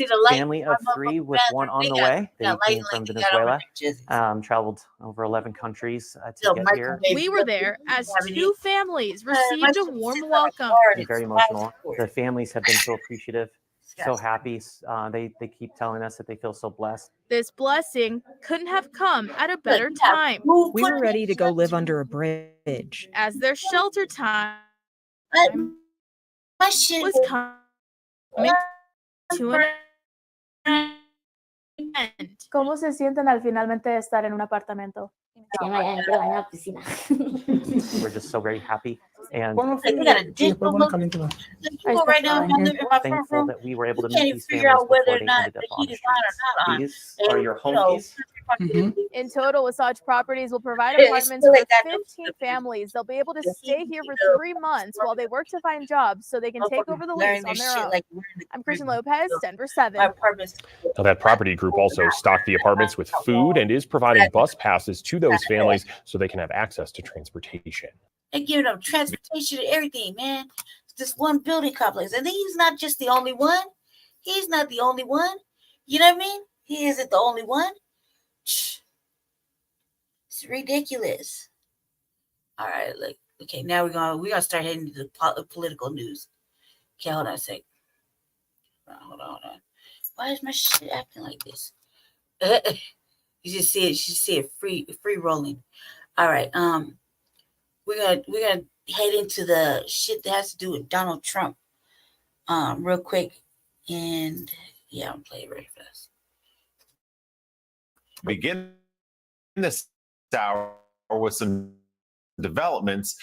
In a number today, we reported on Michigan State Supreme Court rejecting an effort to remove Trump from the ballot there. The lawsuit tried to use the same constitutional statute Colorado's Supreme Court ruled to make Trump. A Michigan appeals court earlier this month unanimously said it was not within its jurisdiction to remove a candidate. The state Supreme Court ruling yesterday affirmed that opinion. As for Colorado, that state's Republican Party wants the United States Supreme Court to overturn the state Supreme Court ruling that Trump is ineligible to appear on Colorado's primary ballot. In a new filing yesterday, the state party wrote, quote, "The prompt hearing of this case is necessary to prevent the Colorado Supreme Court's decision from having an irreparable effect on the electoral process." Yeah, I suppose we got 11 electoral votes. We got 11 electoral votes. However, we voted Democrat, which is in itself, I didn't vote. I didn't vote. I believe I was attempted to go vote, and I think I just left that shit. Another landmark ruling from a state Supreme Court today. Michigan's highest court rejected the ruling aimed at barring former President Donald Trump from being on the ballot. This means voters will see his name when they go to vote in Michigan. Free Speech for People sought to remove Trump from future ballots, citing his role in the January 6th riots. A court ruled against them, but the group quickly appealed. The court rejected the appeal, saying it was not persuaded that the questions presented should be reviewed by their court. According to a recording obtained by the Detroit News, Trump is heard on a phone call pressuring Michigan election officials to not certify the 2020 vote count. Trump's had a different outcome in Colorado last week. The state Supreme Court ruled the former president is ineligible under the 14th Amendment of the Constitution. Section 3 bars anyone who has engaged in an insurrection or rebellion from holding office. People on both sides of the aisle are reacting. don't need to have judges making these decisions. We need voters to make these decisions. Donald Trump is the only person to blame for this. I understand that his supporters may be upset that he could be off the ballot, but he needs to look in the mirror as to what he did on January 6th and the days leading up to it. The Trump campaign is telling ABC News that they will swiftly file an appeal to the U.S. Supreme Court, setting up another unprecedented decision. So I think it is disastrous. They could have taken Donald Trump off the ballot in Colorado. I think it's wrong. It's immoral. It's anti-American. And within minutes of when I learned that, I made an announcement. There's that campaign bus outside as soon as I heard it between two of these campaign events. You saw that. I would take my name off the ballot in Colorado. Hold on. You knew that Colorado So taking Donald Maine- Trump off the ballot could lead to other states doing the same. You knew because we talked about it here. And today, Maine followed suit. The Democratic Secretary of State in Maine decided about an hour ago that Trump is ineligible because she says he's an insurrectionist. She cites the same constitutional clause at the heart of the Colorado case, the one that's on its way to the Supreme Court. Shenna Bellows is the first Secretary of State to take that action without being forced into it by a lawsuit, like what happened with Colorado's Democratic Secretary of State, Jenna Griswold. Maine laws give Bellows more leeway to rule on candidate challenges without having to go to court. In her decision, she wrote, quote, "I am mindful that no Secretary of State has ever deprived a presidential candidate of ballot access based on Section 3 of the 14th Amendment. I am also mindful, however, that no presidential candidate has ever before engaged in insurrection." Bellows' decision is delayed, like Colorado's, pending an appeal to the U.S. Supreme Court. Trump's team has 5 days to do it. Here, Jonathan Turley is a constitutional law attorney and Fox News contributor. Jonathan, thanks for joining us. We've got some more news on this today, the Colorado case in particular. The Colorado Republican Party has challenged its appeal to the Supreme Court. What do we expect from here? How fast could the Supreme Court take this up? Does the Supreme Court take this up? Well, it's a very good question because there is an exit ramp that not only Colorado might prefer, but the court itself might prefer. Colorado's Secretary of State agreed that Trump will stay on the ballot if the Supreme Court does not rule before the January 5th certification date for the state. That's the court agrees with the Supreme, also unlikely that Trump will remain on the ballot because there won't be any action. But what happens after that then becomes rather interesting because Colorado could move and say, look, well, this is now moot because there's no change on the ballot. People are going to be allowed to vote that way. And they could then avoid review by the Supreme Court. I think most of us believe that the Supreme Court is going to reverse the Colorado Supreme Court. So they may actually prefer to moot this out by having the court run out the clock. It's a very short period of time that the Supreme Court has to deal with this. If the Supreme Court, if they're looking at it, and sure they are, they have to now, there's a petition at least whether they're going to take it up or not. And you've got Colorado, and then you've got Michigan, and on all the states on the other side. And now you have these other challenges coming up in other states. Does the Supreme Court look at this and say, guys, we've got to weigh in here? I think they should. That there's no question in my mind that they've got to render a decision here.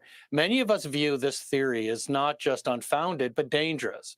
And it's going to create instability in a system that has been historically the most stable democracy in history. And this is all happening on this reduced schedule. We are waiting for decisions in places like Maine, which could very well follow Colorado. So the Supreme Court needs to, in my view, put this theory to rest with finality and hopefully with unanimity. But we will see. You know, the Supreme Court often takes exit ramps when they're available. And if they don't rule before the 5th, this may be mooted out, but I'm hoping it will not be. I think there's arguments to be made that this will still not be moot. Of all the issues that may come up before the Supreme Court as they relate to former President Trump, there's there's his immunity claim, there's the law pertaining January 6 prosecutions. which has the most gravity to the constitutional system, do you think? I think this one does. With the immunity issue, I think the odds are against Trump prevailing. There's going to be a ruling by the D.C. Circuit, which is motivated to make fast work of this. And I think that panel's likely to reject this theory. I'm not too sure the Supreme Court would embrace as broad an immunity claim as Trump is making here. But for Trump, it's the same issue we just talked about. For him, it's how much time you can take off the clock. Because there's a March trial date, which looks really unrealistic at this point for the special counsel. The question is, will the Supreme Court follow regular order and run down this clock more? It's like a fourth quarter play in the NFL. They're trying to leave Smith with as little time as possible to get down the field before the general election. Jonathan Turley, always a pleasure. Jonathan, thanks for coming on today. Hey, Sean Hannity here. Hey, click here to subscribe to Fox News YouTube page and catch our hottest interviews and most compelling analysis. Let's get to Vivek. So I think it is disastrous what they're doing now, taking Donald Trump off the ballot in Colorado. I think it's wrong. There's that campaign bus outside as soon as I heard it between two of these campaign events. You saw that. I would take my name off the ballot in Colorado, the GOP primary, if they take Donald Trump off the ballot, because what's the point of going through these motions if we don't have an election that we can believe in? And I'm calling it between other Republicans. I asked every Republican in this race to do the same thing. Fortunately, the other Republicans said, well, we need to collect our delegates in Colorado. So it tells a lot about the state of our many of the at least standard candidates in our party. But it does a deeper issue. I'm sad to say this, but it's true. And I think it's time we open our eyes to this reality. You guys have an important decision to make in about 20 days. And I think this is critical for you to understand. It's become evident to me. They will not let this man, Donald Trump, get anywhere near the White House again. And I think they're leading us into a trap. They're selling us the rope today that they will use to hang us tomorrow. Wow. That's what's happening. And it's up to us to make sure we don't fall for their trap. They used a man-made pandemic and associated election interference, big tech on down, last time around to do it. This time they will stop at nothing. And I mean nothing. They will stop at nothing this time around. That's the truth. And we cannot be duped anymore. We've been duped enough times. And so it's happening in plain sight. It almost tortures me to watch it. But our movement, America First, cannot do with Donald Trump. It doesn't belong to one man. It doesn't belong to Trump just as it doesn't belong to me. It belongs to you, the people of this country. And it's our responsibility to make sure we open our eyes and don't wishfully fall into the trap. We'll look back a year and a half from now and say it was obvious. Right? You look at what we do now. We say, what were we thinking? That's what's going on right now. So now it's up to us to open our eyes and see it. Now the only other America First can't start it. But now it's our job to finish it. It will take now somebody who has not yet been wounded in that war. Somebody from the next generation with fresh legs to reach and lead the new generation. Unfortunately, they duped him in some ways. They said you can't fire those employees because of civil service protections. Read the law.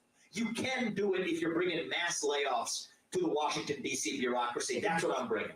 So it's going to take somebody with those sharp elbows, but who also understands the law and the Constitution. And we will honor his legacy more than anybody else in this race is or will, because it's the right thing to do. But now it's up to us to carry our movement to the next level and not fall into the trap that's been laid for us. So you have my word, I will do everything in my part to stop that election interference. That's what I've been doing at every step. But it's becoming clearer that that's not the end. That's just the beginning of what's about to come in 2024.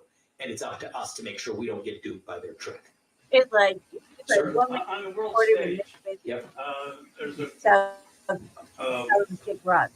movement to bring in one world order. Yes, there is. One world Clarence Thomas hinted he would quit. He'd resign. Yeah, let's talk about If Clarence Thomas. he didn't get more money. He wanted a pay raise or he would walk. Asking for more money. Now what? Tell me. Gave the raise after that. My own commentary. Early January 2000, Supreme Court Justice Clarence Thomas was at a 5-star beach resort in Sea Island, Georgia. Hundreds of thousands of dollars in debt. Fancy vacation for someone so deep in debt.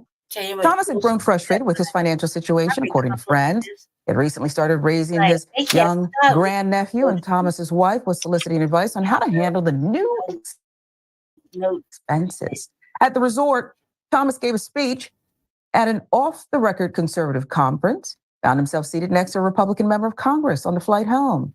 Interesting. They want you to buy your part. The two men talked, and the lawmaker left the conversation worried that Thomas might resign. Congress should give Supreme Court justices a pay raise, Thomas told him. If lawmakers didn't act, one or more justices will leave soon, maybe in the next year. At the time, Thomas's salary was $100, equivalent to over $300,000 today. But he was one of the least wealthy members of the court, and on multiple occasions in that period, he pushed for ways to make more money. In other private conversation, Thomas repeatedly talked about removing a ban on justices giving paid speeches. With the factoids here. Right. Thomas's efforts included a confidential memo to Chief Justice William Rehnquist from a top judiciary official seeking guidance on what he termed a delicate matter. It's not clear if the Chief Justice at the time ever responded. Several months later, Rehnquist focused his annual year-end report on what he called the most pressing issues facing the judiciary, the need to increase judicial salaries. Most pressing issues facing the judiciary. Several people close to Thomas told ProPublica they believed that it was implausible the justice would ever retire early and that he may have exaggerated his concerns to bolster the case for a raise, you think? According to interviews with prominent attorneys, former members of Congress, and Thomas's friends, it was clear he was unhappy with his financial situation and his salary, one friend said. Former Senator Trent Lott, then the Republican Senate Majority Leader, recalled in a recent interview that there were serious concerns at the time that Clarence Thomas or other justices would leave. Long, long way from his Republican Party. Around that time, Thomas was also pushing to allow justices to make paid speeches, a source of income that had been banned in the 1980s. On several occasions, Thomas discussed lifting the ban with appellate judge David Hansen, who chaired the Judiciary's committee responsible for lobbying Congress on issues like pay, according to Meacham's memo. At Senator Mitch McConnell's request, a provision removing the ban for judges was quietly inserted into a spending bill in mid-2000. Why McConnell made the proposal became a subject of scrutiny in the legal press. After the Legal Times reported the measure had been dubbed the Keep Scalia on the Court bill, Scalia responded that the honorarium ban made financial reasons. Ban was never lifted. McConnell did not respond to requests for comment. Congress never lifted the ban on speaking fees or gave the justices a major raise, but in the years that followed, a ProPublica report said Thomas accepted a stream of gifts from friends, acquaintances that appears to be unparalleled in the modern history of the Supreme Court. Some defrayed living expenses, large and small, private school tuition, vehicle batteries, tires, other gifts from ultra-rich men supplemented his lifestyle, such as free international vacations on the private jet and super yacht of Dallas real estate billionaire. You've heard the name before, Harlan Crow. It's all coming together, Senator. This is the same Clarence Thomas who believes that everyone can make it in America if you just pull yourself up by your bootstraps. Perhaps he recognized being one of the only, perhaps then the only, on the high court. What's different about me? I didn't come from wealth. What's different about me? Maybe he asked his wife. I don't know. But this is a damning report. Where would Clarence Thomas go if he left the Supreme Court? Hadn't heard of him prior. Have you heard of him? Do you remember if you heard of him prior to when the senior Bush gave us the gift that keeps giving, Clarence Thomas? This is historical horrificness, and it's how we got here today. It is, Sharon. It was against, I mind you, a Supreme Court justice did not want him to take his place. Thurgood Marshall did not want Clarence Thomas to take his place because he knew what kind of man he was. Sharon, I'm gonna take a little different take on this. I think this is one of the rare moments that we see Clarence Thomas being like everybody else. And that's a point that you had brought up, like everybody else, that he was reminded of who he was and what he really came from, which is working class people. The fact that Supreme Court justices, look, I'm not against the Supreme Court justices getting a raise. I do understand why there would be a ban on speaking engagements because it's much more easier to manipulate that in ways that would probably harm the integrity of the court, as if the integrity of that court is not harmed already. But hopefully our viewers know where I'm going with this. But Clarence Thomas did not come from a lot of wealth. And as much as he tries to make people forget, he's a Black man in America.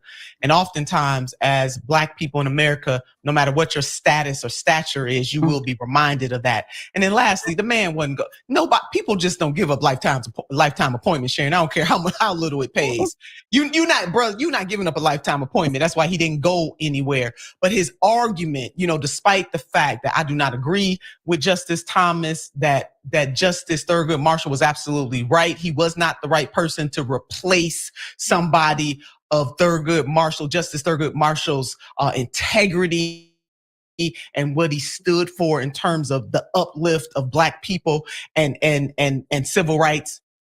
Thomas is the exact opposite. However, as Grandma used to say, a broke clock can be right twice a day. The fact that he talked about, hey, maybe we need a raise, I don't see anything wrong with that at all. And I'm glad it humanizes him in a way, Sharon, that I had seen or read in a long time. Yeah, my grandmother used to also say even a blind squirrel can find a nut once in a while, right? Once in a while. So yes. I think we want Supreme Court justice. Hey, it's Jordan with Status Quo. Hope you had a nice Christmas and holidays. It seems the Democratic Party, its super PACs, and its cabal of wealthy donors are now shifting to legal challenges against potential third-party challengers to try and quash any increase in democracy in the 2024 election, to eradicate as many third-party candidates as we can. This is from NBC News, which did a story on, the increase really in third-party candidates and their share of the vote.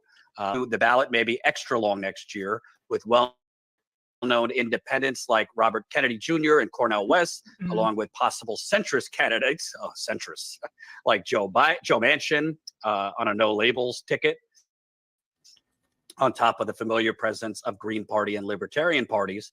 This is a pretty unique historical moment when more than 60% of the population says they're open to voting for a third party or independent candidate, said Tony Lyons, Kennedy's book publisher and the co-founder of a super PAC that has already raised millions to support Kennedy. Several recent polls show Kennedy's support above 19%, the modern record for non-major party candidates set by billionaire Ross Perot during his 1992 independent campaign, despite mostly negative coverage in the mainstream media. Quote, there's so much distrust with public officials and the media. I want to show you this part in particular. That view is widely held by Democrats who have been particularly concerned about the centrist group No Labels, which is backed by large undisclosed donors and has the resources and wherewithal to accomplish the monumental task of getting on the ballot across the country. While the Biden campaign is focused on running against Trump, a loose coalition of pro-Biden groups has formed to counter No Labels and other third-party efforts. Through the coordination of their efforts is still mostly informal, without regular meetings or a dedicated, quote, war room. Quote, I think folks just aren't fully dialed in yet to how serious the risk is, said one Democratic strategist involved in the effort who requested anonymity to speak candidly. Pretty sure that's somebody from Biden's main super PAC that they're giving anonymous to. It's a big deal. If you look at the risk that this poses, there will be no choice but to forcefully and strongly push back on it. With the centrist Democratic think tank, not centrist, they are Wall Street vultures, Third Way acting as the hub, other groups in the coalition have focused on their expertise. MoveOn.org is working to keep progressive voters in the fold. Never Trump groups like the Lincoln Project are trying to do the same for moderates. New bipartisan group founded by former House Democratic leader Richard Gephardt has been engaging Washington graybeards to write op-eds and talk to donors. Reproductive Freedom for All produced an ad claiming that it has been playing up potential campaign finance issues. And the opposition research super PAC American Bridge has retained Democratic lawyer Mark Elias to look for opportunities to bring legal challenges to third-party candidates. Some legal battles have already begun, such as when the Arizona Democratic Party filed a complaint to keep no labels off the ballot in the key swing state. But more legal fights are certain in the coming year when the Byzantine ballot access process begins in earnest, as is the potential for bigger advertising campaigns. So I'm just like, let's see the Democratic Party strategy for getting back the key voting blocks that they are hemorrhaging, i.e. younger voters, particularly 18 to 34, Black voters that they have been losing, particularly Black men, Hispanic voters that have been shifting to the right, even more so in the last 6 months to a year. The strategy is hire an army of lawyers with obviously super PAC money and money the DNC has funded from corporate Wall Street vultures to sue to keep Cornel West off the ballot in certain states. I assume Jill Stein off the ballot in certain states. RFK Jr. off the ballot in certain states. I tell you, it's a real thing. You gotta ask yourself, good luck with that. How is it Since, morally or according to some polls, legally 60% of All right, voters, I guess you even got including in the Democratic Party, are open now to a third-party candidate. firsthand. So devil's advocate could say, well, Jordan, that's just in polls. When on election day, the choice comes down to Biden or Trump with the third-party candidates, voters get the stakes and they'll go with Biden or Trump. I don't know about it this time. You have two of the most unpopular presidential candidates in American history, Trump and Biden, just like you had two of the most unpopular candidates in American history in 2016, Hillary and Trump. But you already have young voters who have fled the Democratic Party, among many other reasons, because you rigged your primary openly. You chose not to even have a Democratic primary. Right. A lot of young people are going to third-party candidates because they're done with the Democratic Party because of that undemocratic principles. By the way, not just young voters, older voters too. But I'm talking particularly about the voters that Biden has been hemorrhaging, which is the younger voters, Black voters, Hispanic voters. You're going to try and woo them back by trying to rig it further, by challenging Jill Stein, challenging Cornel West, RFK Jr., to get them off the ballot? Get them off the ballot. You think that's going to excite the young voters? Let's say they weren't even going to vote for those third-party candidates. Maybe they just were not going to vote. You're giving them incentive by trying to weaken democracy, trying to limit choices. It's just unbelievable. It does not surprise me that this would be the Democratic Party solution rather than, I don't know, maybe Biden pledging to do some things if reelected, pledging to do some things if the Democrats keep the Senate, if the minimum wage. He did run on a public option. He did run on ending public drilling, ending drilling on public lands. He has doubled that. He did run on $2,000 checks, et cetera, et cetera, et cetera. But they're not even trying to lie to you. He's not even pledging anything for a second term. Well, you could say, Jordan, it's early. Maybe he'll come out in the beginning of 2024 with specifics and bold policies. I don't know why you would wait till 2024 the Iowa caucus, the New Hampshire primary, South Carolina, Nevada within the next 2 months. I don't know anything Biden is running on other than save democracy. But we saw how that worked out with whole saving democracy with Trump. With 2020 voting for Biden to get rid of Trump. How's that working out for you, saving democracy in terms of Biden imprisoning Julian Assange and trying to basically kill him by extraditing him to the United States? When Biden is trying to privatize Medicare behind the scenes. He's continuing Trump's policies, which is a de facto privatization of Medicare. He's making it more and more privatized. Democracy? How's saving democracy working out for you? What Biden is doing right now in terms of Israel? I mean, I could go down the list in terms of democracy and Biden. Selection coming up. Popular will is on the side of Medicare for all, free public college, ending the wars, significant, aggressive action on climate change. He's not doing any of it. Hold your vote for something tangible. And there is no excitement. Let me read this from the New York Times. This is, quote, I'm extremely concerned of Savannah, Georgia. President Biden, that is not translated to Georgia. He goes on. I don't see any passion, any late. So the way you're going to gather excitement is by carpet bombing with lawsuits to try and block third-party candidates. Hey, I'm not a fan of RFK Jr. I've made that clear, but you're only going to excite voters more towards RFK Jr., Cornel West, Jill Stein, if you try to get rid of them. And let's say you're successful and you get Jill Stein off the ballot, some critical K Jr. off the ballot in some critical states. They're doing it right now, trying to get Marianne Williamson off the ballot in the Democratic primary. You know what you're probably going to do? You're probably going to further cement those younger voters. Okay, they can't vote for the third party candidate. Just not going to vote. Same thing with BLACC, if you ask me. That, oh no, voters aren't paying attention right now when we remind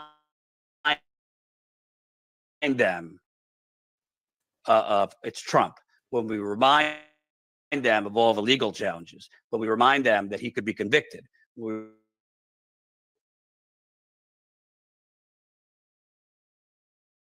But and view democracy. Well, democracy is not working out for them when they're having to choose between groceries and medicine for their children. Democracy is not working out. Wage in 2009. What is that? Democracy is not working out when you're family, fellow soldiers. I'm the professor, and this is the moment of truth. Black Truth, Jason Black, Black Authority, Vicky Dillard, Torian Reigns, Lisa Cabrera, Black Light Revelation, and all the many offsets of that, TD Hip Hop. I think you're sleeping under a rock. Trig Nasheed. Yeah, you get tap in and tap in quickly. Go like and subscribe to their stuff. So, and get your notifications on because it's very important. Let's start heading into Black mindset. Enough of that other shit. Let's get into it. Professor Black Truth covers this pretty intensely too. Biden heads into the new year with some pretty negative momentum, pretty low poll numbers, real questions, and on the Democratic base about his handling of the war. Some good news on the economy. It hasn't really broken through yet. As we take a step back and we're about to enter an election year, how do you see things? Oh, that moment when you realize the propaganda ain't working. Well, I think it's wide open. I think Trump could win. You could win in Pennsylvania. I can see him growing. I can see the minority vote sloughing off a bit. The women, of course, in the burbs can decide the thing on abortion rights. A real opportunity there to vote. I think the thing that Biden has to do is he's got to enlarge the youth vote and minority vote. He's got to say to people, here's why you vote. MSNBC is going real heavy with the cope as the election cycle grinds on. I mean, when you dig Chris Matthews, of all people, out of mothballs so that he can talk about the election, that's how you know you're in trouble. The voters here, when you talk to them, right, the things that they think about the most are the fact that the kind of quote unquote black agenda, things like voting rights, police reform, things that disproportionately impact African Americans in this country kind of got laid by the wayside, right? And that's not all Biden's fault, right? That is Congress's problem. There are all types. There's a filibuster in the Senate, but voters don't care about that. And I think what voters haven't heard from President Biden and Vice President Harris just yet is what does the next 4 years actually look like? For this segment on Morning Joe, they bring on this guy, Eugene Daniels. By the way, has anyone checked to see if he's related to Lee Daniels? I'm just asking for a friend. Every time he starts talking, it's nothing but gibberish. MSNBC frequently has this guy on, and they make it seem as if he's some sort of contributor making some sort of contribution. He just sounds like someone who has one small tidbit of an idea to say, and then he needs 7 minutes to say it. He has no special knowledge, not even any stats to quote. What gives? He supposedly works for Politico, but I can't imagine why. There's absolutely nothing that's ever come from his mouth that's even been memorable. Though I do recall that every time he shows up on air, he makes sure to show off his painted fingernails. Now, this guy was talking about the same empty, stale talking points as the Democrats. Also, you notice how he said this was the black agenda? That's how you described it. The kind of quote unquote black agenda, things like voting rights, police reform, things that disproportionately impact African Americans. Voting rights, police reform. He said that was the black agenda. No. Voting rights, all that means is vote for the Democrats. And police reform, which means we have these racist murderers with badges get sent to a civil rights museum after they kill a black person. Everything that he says was approved of by the Democratic National Committee. All of it just talking points tailor-made to not offend the white moderates, read casual racist. He claims that these are things that people are talking about.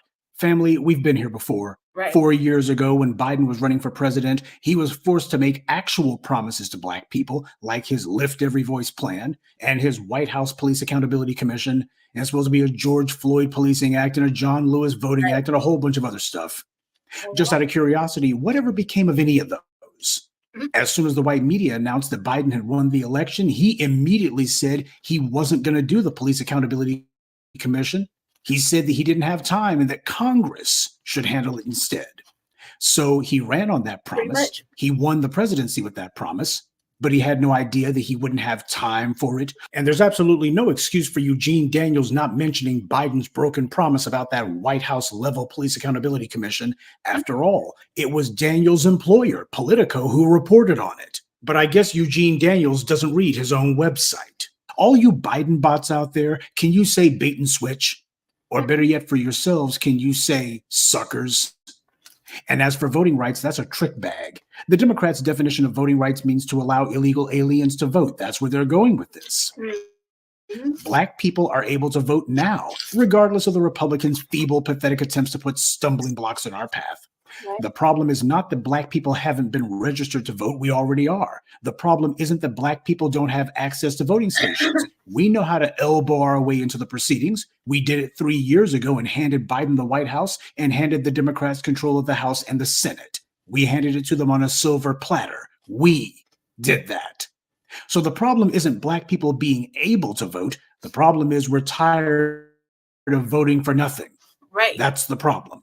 And if the white media was honest, that's what all of their programming about Biden's black voter problem would be about. Instead, we got this Eugene Daniels guy sitting here saying the GOP is filibustering. That's the issue. Gee, did Republican filibusters block the Asian hate crime law? Did Republican filibusters block the national gay marriage law? Nope. Or did the GOP vote for both of those things? Yep. When it comes to everyone else, the Democrats bring results. But when it comes to black people, on cue, we hear the same old, it's the GOP, they're blocking us, there's nothing we can do, now go and vote for us. So even if Biden began giving lip service to voting rights, that would be irrelevant to us. And even if he began giving lip service to police reform, I would ask, what has he done since he made that promise back in 2020? And of course, Eugene Daniels says absolutely nothing about reparations. Now, why didn't he mention reparations? Well, as I've told you, reparations is like truth serum. It would be such a big and disruptive policy, everybody is forced to have to declare where they stand on it. There's nobody who just shrugs their shoulders and says, meh. But as I've told you, if you got some Negro who's terrified to talk about it because they have some non-black co-workers they don't want to get on the wrong side of, their primary interest is in not displeasing others. They could care less about their own empowerment. And then you have those other Negroes who are in relationships with non-black people. Their primary terror is in losing their interracial sexual access. Man, I'm just gonna say this, like everywhere I fucking turn, like everywhere I turn, it's just like, I don't give a fuck what I'm about, man.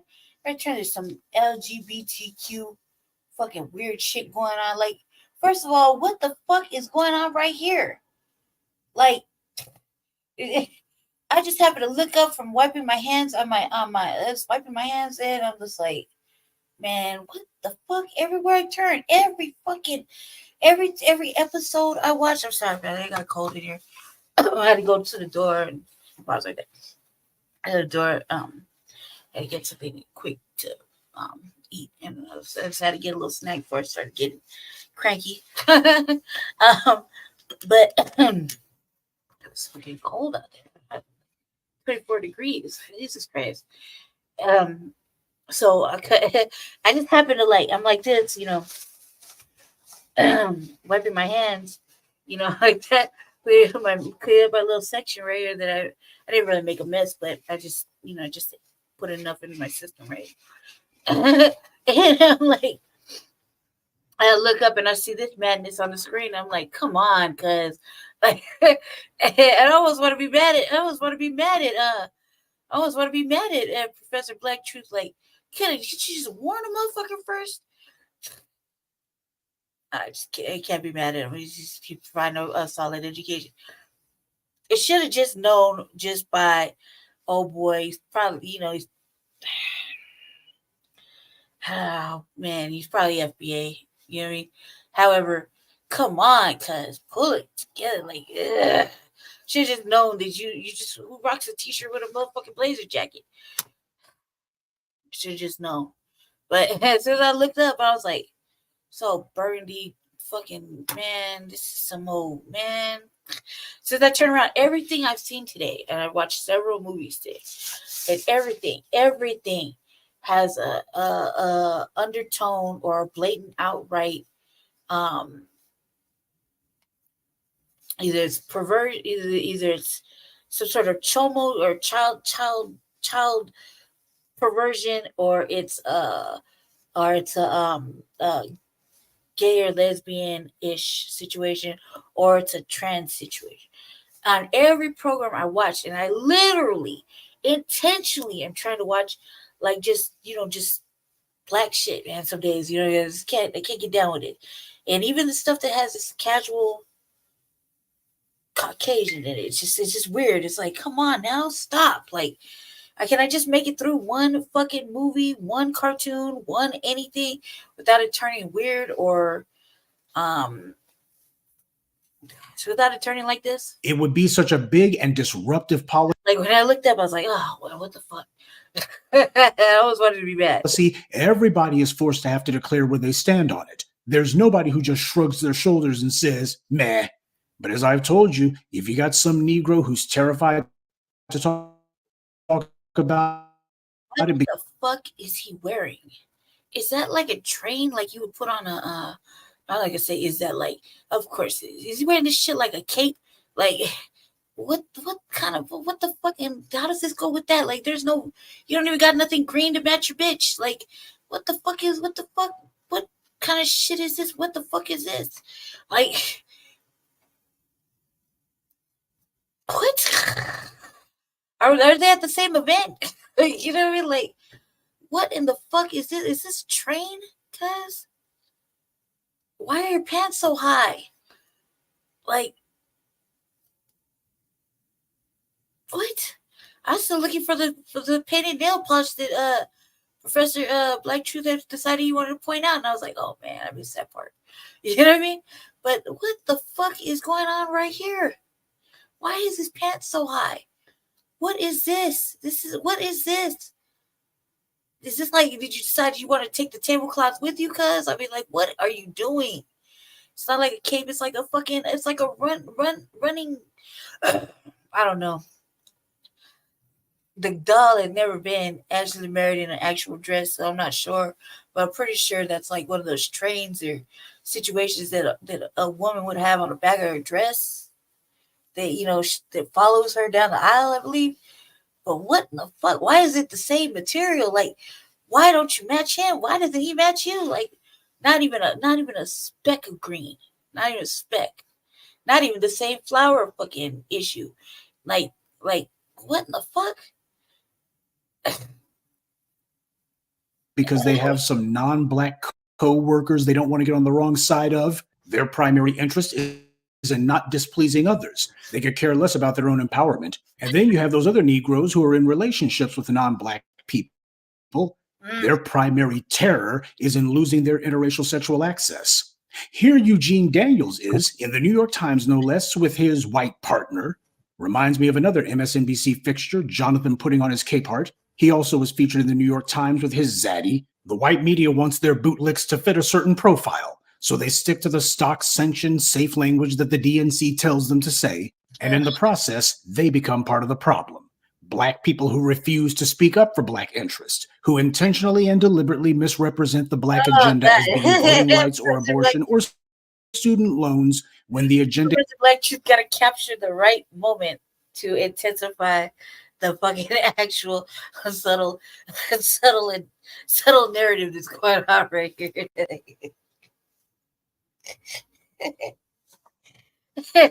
I always want to be mad. I'm like, stop it already. And I just put like a couple of onion rings in my system, man. Just stop, Professor Black Truth. Stop it. You gotta be so let him live a little bit. Jesus Christ. like, what does this picture say to you? Like, yeah. Like, I almost want to be upset. I want to be like, come on now. Like, that's enough. Like, it's just one shitty ass picture and another. I'm like, man.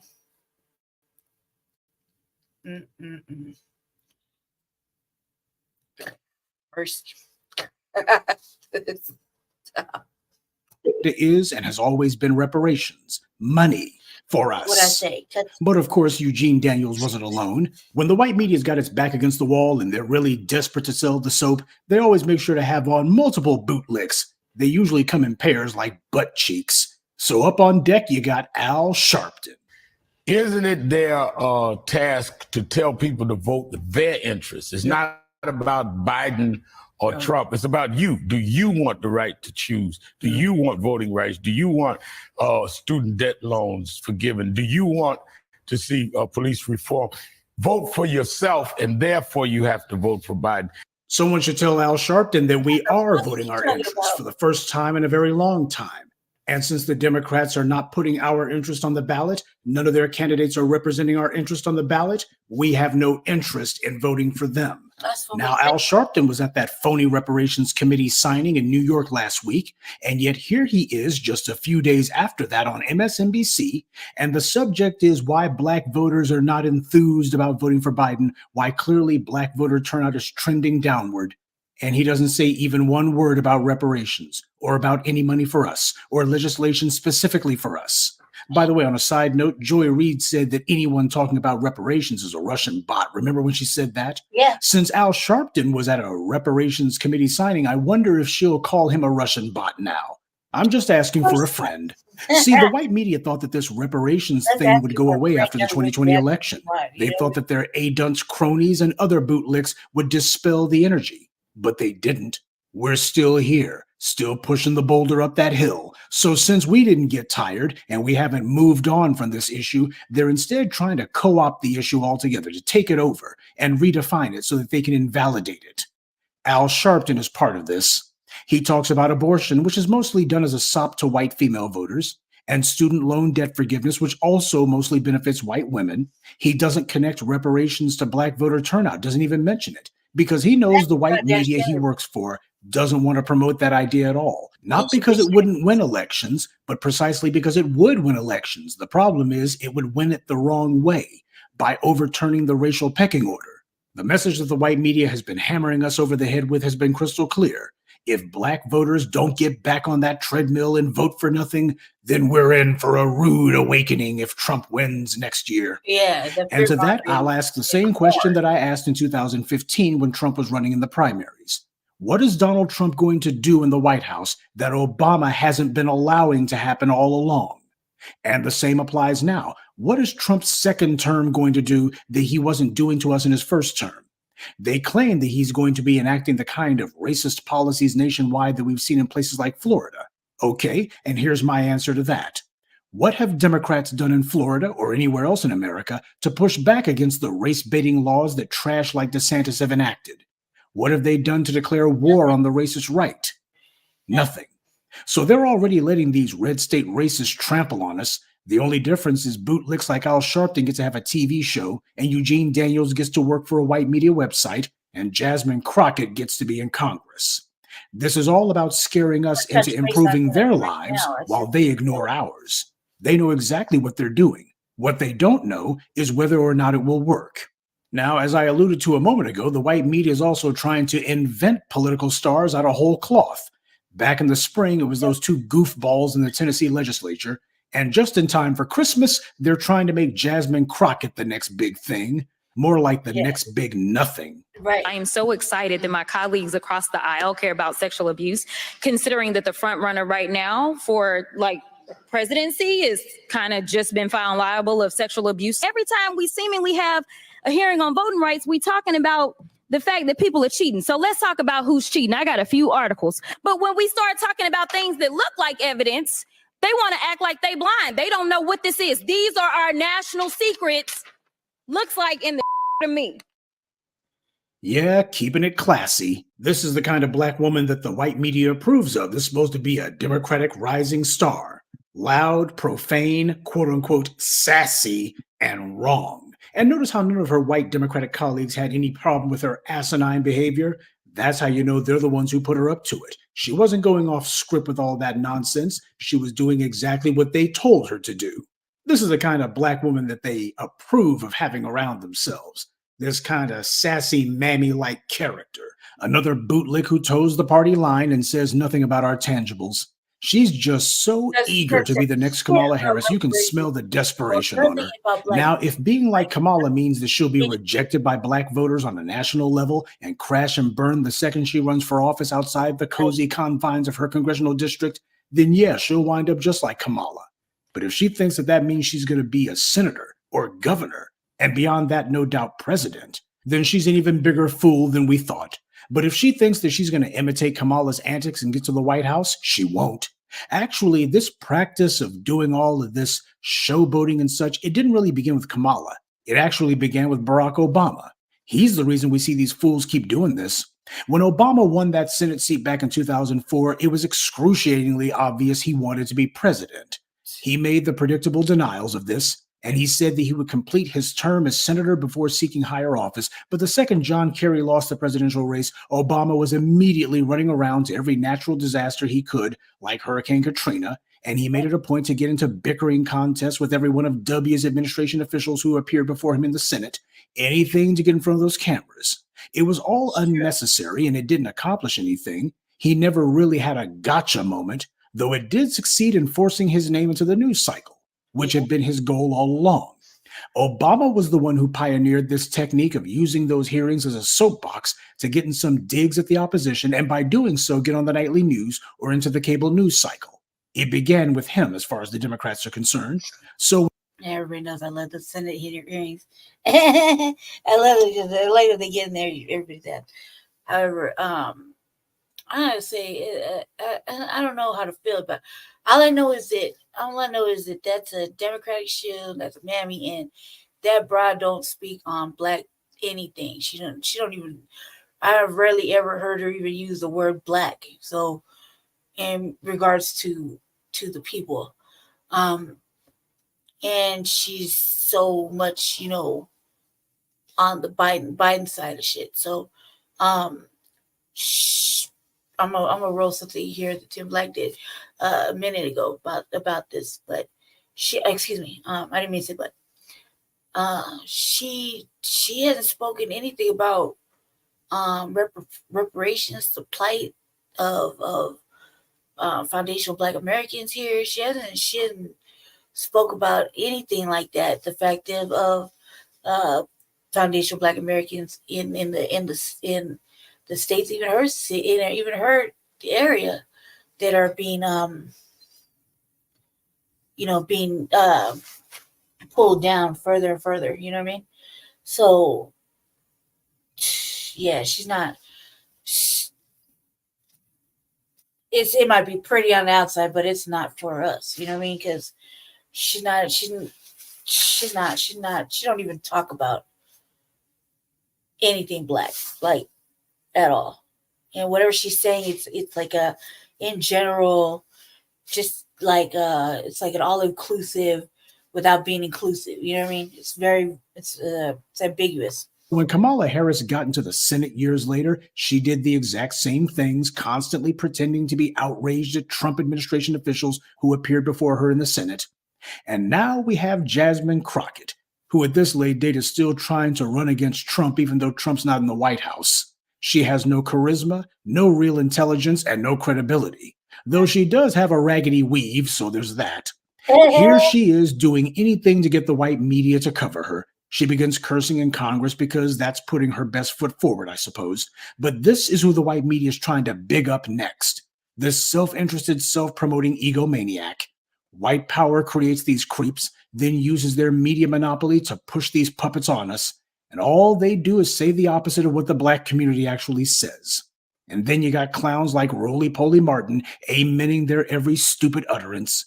This is what white power specializes in, creating these closed loops of corruption, where they control the entire process of spreading and validating lies meant to control us. I told you about how the white right does it with the hysteria about critical race theory. Wealthy white conservatives use their money to pay crisis actors to go to these school board meetings. They claim to be parents when many of them don't even have children, and a lot of them don't even live in those districts. And yet they make sure the local media is there so that they can see them screaming and yelling and threatening the school board members. See, normally nobody covers school board meetings because they're drop dead boring, but these outrageous stage displays are guaranteed to get covered. Then these wealthy conservatives pay racist provocateurs like Christopher Rufo to be their mouthpieces, falsely claiming that the kids in school are being indoctrinated and white students are being discriminated against. He has no proof of this. He just thinks that he says it and we're supposed to believe it. Then they pay Fox News to report these phony school board protests.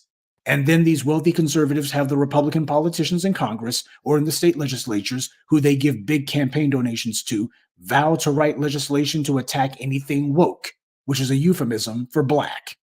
It's all an assembly line, or rather like a stage play.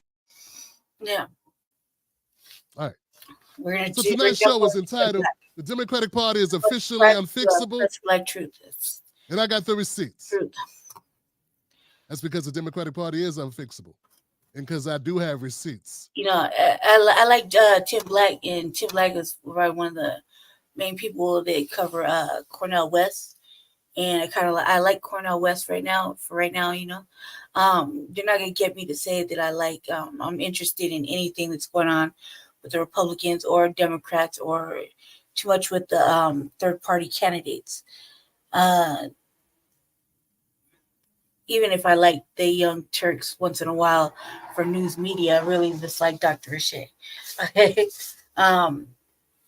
And as far as Cenk running for political office, some of the things he's saying kind of makes you want to go look up some shit. So I'm interested in that kind of knowledge. But everyone know I fuck with Tim Black, so I fuck with Tim Black, and I like the fact that he's talking about I was talking about Cornel West, but like all the stuff that's happening within the within the media and just Democrats and the media, we're not really getting to see a lot of what's going on with Cornel West in the last week or two, maybe 2 weeks, something like that. So I was kind of glad that he put in. I was kind of skimmed through this because it's an hour long and we're not gonna sit through it, but I just kind of skimmed through it because I like what he's saying about this broad, about Jasmine Crockett, because I watch all kinds of media, just so I can have a well-rounded view. I just particularly message boost for New Black Media. You know what I mean? So we're on a movement. That's obviously no reparations, no vote, no tangibles, no vote. You know what I mean? We're just gonna sit it out. That's not new. It's not like it's not known. But I like how he covered this because he was particularly irate, and he was asking the questions that we really should be asking. And I stress this again. I am yet to hear this broad speak about anything about foundational Black Americans, even the ones that live in her district or her area. I've yet to see her really speak about Black plight, Black anything, reparations, any sort of anything. Okay, so she doesn't. I don't even really hear her say the word Black. So, and I've been pretty much kind of staying focused on it here and there. You know what I mean? This is kind of important. It should be important, very important. We take it very important. So this just comes from Tim Black, and Tim Black is obviously on it. So good. Yeah, we're gonna really take this one to the house tonight, guys. This is gonna be big. I did a lot of research for this show. I poured my heart and soul into what I'm about to give you guys, what I'm about to deliver to you, and I'm gonna tell you something. The only travesty will be the fact that I can't let more people know about what we're gonna be doing tonight. So I'm gonna make it the responsibility of everybody viewing tonight's show to share this joke. Yeah, it's gonna be on you to make sure the word gets out about this show tonight. Because I'm having one of them coming to Christ type moments, man. You're so I'm irate. having one of those. I done seen something. Not like a UFO, but I done seen something in the distance, man. Like, I had a revelation tonight. You know what I'm saying? I don't mean to get religious on you, but I'm saying though. Look, today as I was preparing for this show, something came over me, man, and I just came up with this humongous idea. And it was because of what I was faced with, right? What I'm dealing with tonight, the content I'm about to deliver to you, it just really knocked me back, man. I don't know if you understand what I'm saying. Like, it's been a couple times in my life where I've had conversations, situations like the one I'm about to describe to you, where you are knee deep into something, man, and it's something, and while you're doing it, you realize everything's clear all of a sudden. All of a sudden, you get it. You know what I'm saying? All of a sudden, you get it on a level that you just didn't get it before. Something, the lights cut on. The lights cut on the house. All the lights turned on at one time, and it's like, poof. Ha ha! Oh, God. Here we go. And it reminded me why. It reminded me of something of who I was. And it reminded me of why I was. It reminded me why I'm doing this, why I gotta do this, and why this is so important, folks. It ain't about going through the motions. This ain't no business plan. This ain't about money. This is about movement. And it's about necessity. It's about what's required at this moment for the people. All right, so let me be real specific for y'all.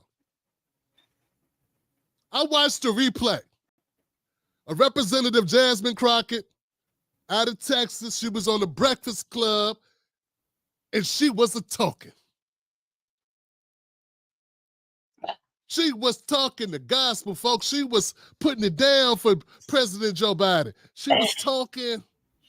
She was doing her best, man. And I want to, first of all, I want to give it up for Jasmine, Representative Jasmine Crockett.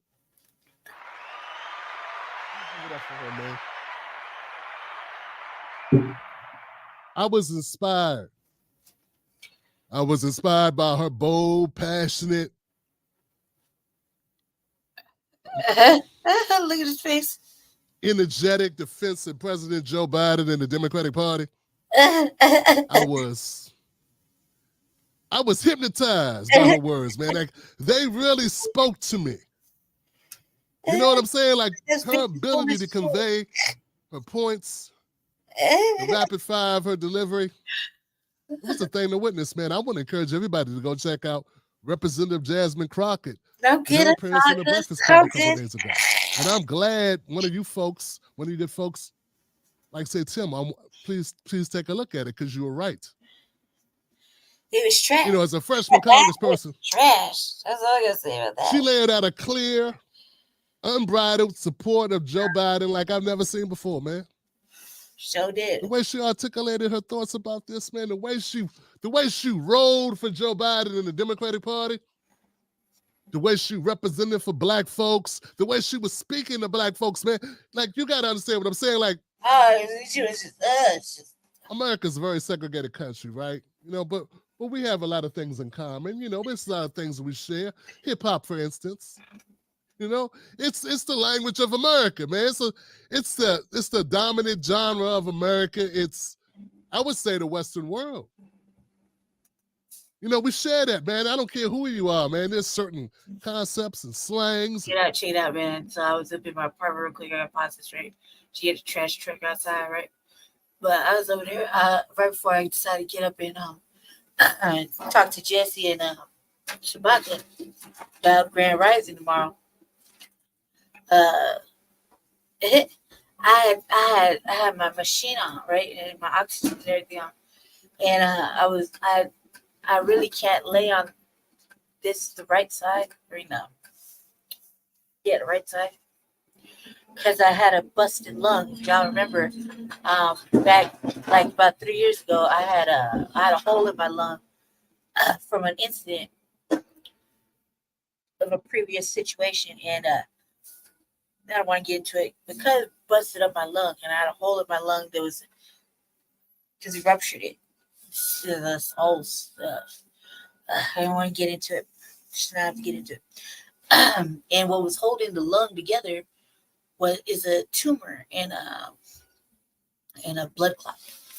And I was spewing blood for like 31 days, and they didn't want to help me. Jesse had to go do what men do, you know, and make shit happen. Because they sure would not listen to me. Yeah, a little bass in his voice, a little bit more bass in his voice, and he got to it, and they fixed it. Well, kind of fixed it. What this is ever since I can remember, this right lung is the one that's been it's the one that's collapsed several times on me. It started collapsing. It collapsed once when I was younger. So I you know, a little bit of background. I come from an abusive household and went through an abusive situations for most of my life, where it's very physically abusive. Whether it being outside, inside, in a situation, or just moving around from home to home, incarcerated, whatever, till I actually got the grasp of how to take care of myself. It was pretty difficult. So that lung has collapsed a few times, and it's the same lung that can get blood clots. One of those people that get blood clots in their lungs. Some people get them in the brain or the leg, some in their lung. I'm the one that gets it in the lung. And it's always on this side. It's the same side that shuts down when it's too full of fluid. You'll hear me coughing, and it's because there's so much fluid. It'd be like right here, and my heart and lung don't function correctly. But anyway, so I leaned over and I turned over to the other side for some odd reason, because besides my bed feels like a little nest, man. I gave my little nest, right? And I put my hand on the wall. And I swear to God, we ain't supposed to have no neighbors next door. I'm not sure if they're upstairs, but I always feel like they're coming through the walls. And the wall was just moving. And I heard the garbage disposal. Like if somebody was in my house, like you could hear the garbage disposal running in my house. If my brother is visiting, he's cleaning up or, he's doing something. And wasn't nobody there. Nobody there. Trash truck come, and all of a sudden you hear this movement right here. You know what I mean? It's weird. It's very fucking weird. And it's like it's really hard to capture it, you know what I mean? Because they think you're tripping, because I did bring it up. I'm like, I'm not tripping, man. It's weird. It's like one day they sound like they're river dancing. Next minute it sounds like maybe goosing. I don't know. It's weird. It sounds like they're building a robot. It could be anything going on over there. But there's no one next door, from what I understand. And the other person next door, I think it's just a white man. He's by himself. And I don't even think he has a pet. And from where I'm standing, his apartment is like all the way over there, not right here. You know what I mean? Strange. All right, let's get to it. He's clowning. In terms of talk, I mean, everybody has slang now. Everybody uses basically the same slang. And Jasmine Crockett was wielding that sucker, man. She was out there like Zorro up in this joint, just slicing and dicing up talking points, cutting in half, criticisms of Joe Biden. She was doing her thing, man, and I was amazed by it, man. And once again, I was motivated and inspired by it, man. I know what it is when I'm witnessing something great. You know what I'm saying? When I'm witnessing somebody who has something special. He's just cloudy. Like he's not really serious. Someone that's talented. He's sarcastic. Like, you know what I'm saying? So he's being sarcastic. And as a fiery congressperson swatted away questions of Joe Biden's age. Oh. Pap. Get that out of here. Talking about he 82. So what? Pay out. She just smacked down those questions. She did. She was doing all that. She blasted questioning Joe Biden's performance as ignorance of the process. You just don't get it, man. You don't understand. Joe Biden's done so much. She did do all that. She was While she was talking, man, I imagine that had somebody go for bat for me like that, you know? Had somebody hold me down like that, you know what I'm saying, in the public arena. Wow. I don't know how much money you would have to pay somebody for somebody to put it down like she put it down for Joe Biden, man.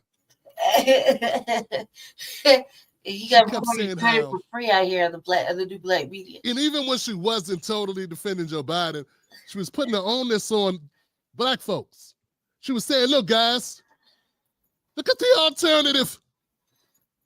Look at the alternative. We got Trump waiting in the wings.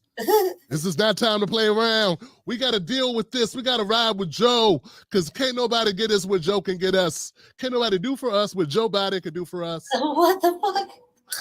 She was locked in. She was, cuz she really You know what I'm saying? Crosshairs. She was. Our thoughts, our minds, our vernacular, Yeah, our was. culture, Yeah. locked in on it like a heat-seeking missile. She was. You know what I'm saying? We clouded it. She said, without Biden, we're going to be stuck with Trump.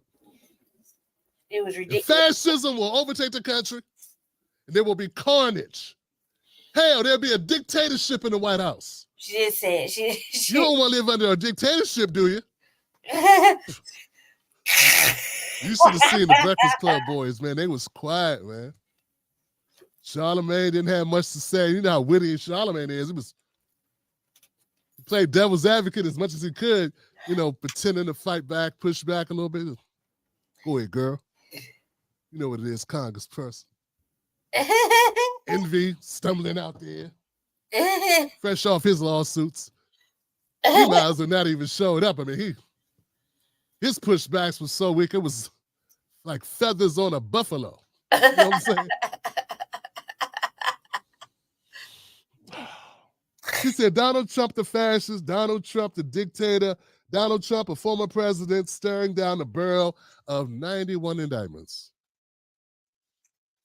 How can we not ward off such a catastrophe as Donald Trump? Man. One of her talking points was how Joe Biden gave more to HBCUs than Donald Trump. Yeah, that was one of the main things, was like defeating the fallacy that Trump gave all this money to the HBCUs. Mm-hmm.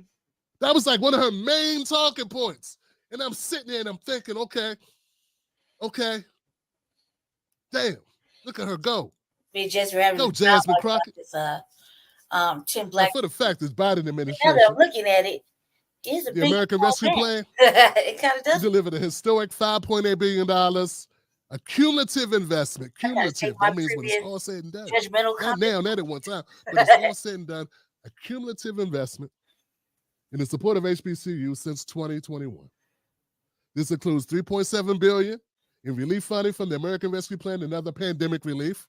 So this wasn't just like HBCUs, I got you. This is also because of the lockdowns, the shutdown, the pandemic relief. I see That's you, what little it's came eyeball. from. Thank you for visiting. That's what spurred this. Agenda. We're watching Tim Black go in on his account of Jasmine Crockett. $500 million in discretionary grants for HBCUs, which is covering and other minority-serving institutions.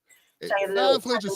So like about that, bro. That was the operative word right there, right? Democratic shield. It said $500 million in discretionary grants for HBCUs and other minority-serving institutions. So you got to really pay attention. See you. It wasn't just for HBCUs. It's for everybody except white guys. You know what I'm saying? Because everybody in America is a minority except for white men. Oh my God. That's sort of how they got us with the whole affirmative action thing. Like for like a minute, like maybe 18 months, they allowed affirmative action to be black people. But then white women got mad. I'll be right back. I gotta do. We do all that. Black men and black women have, just so what, they were slaves. So what, they've been free. So what, they're just getting the right to vote 5 years ago. Shit's fucking crazy. 1972. You see what Tim Black, he's climbing around looking at his face.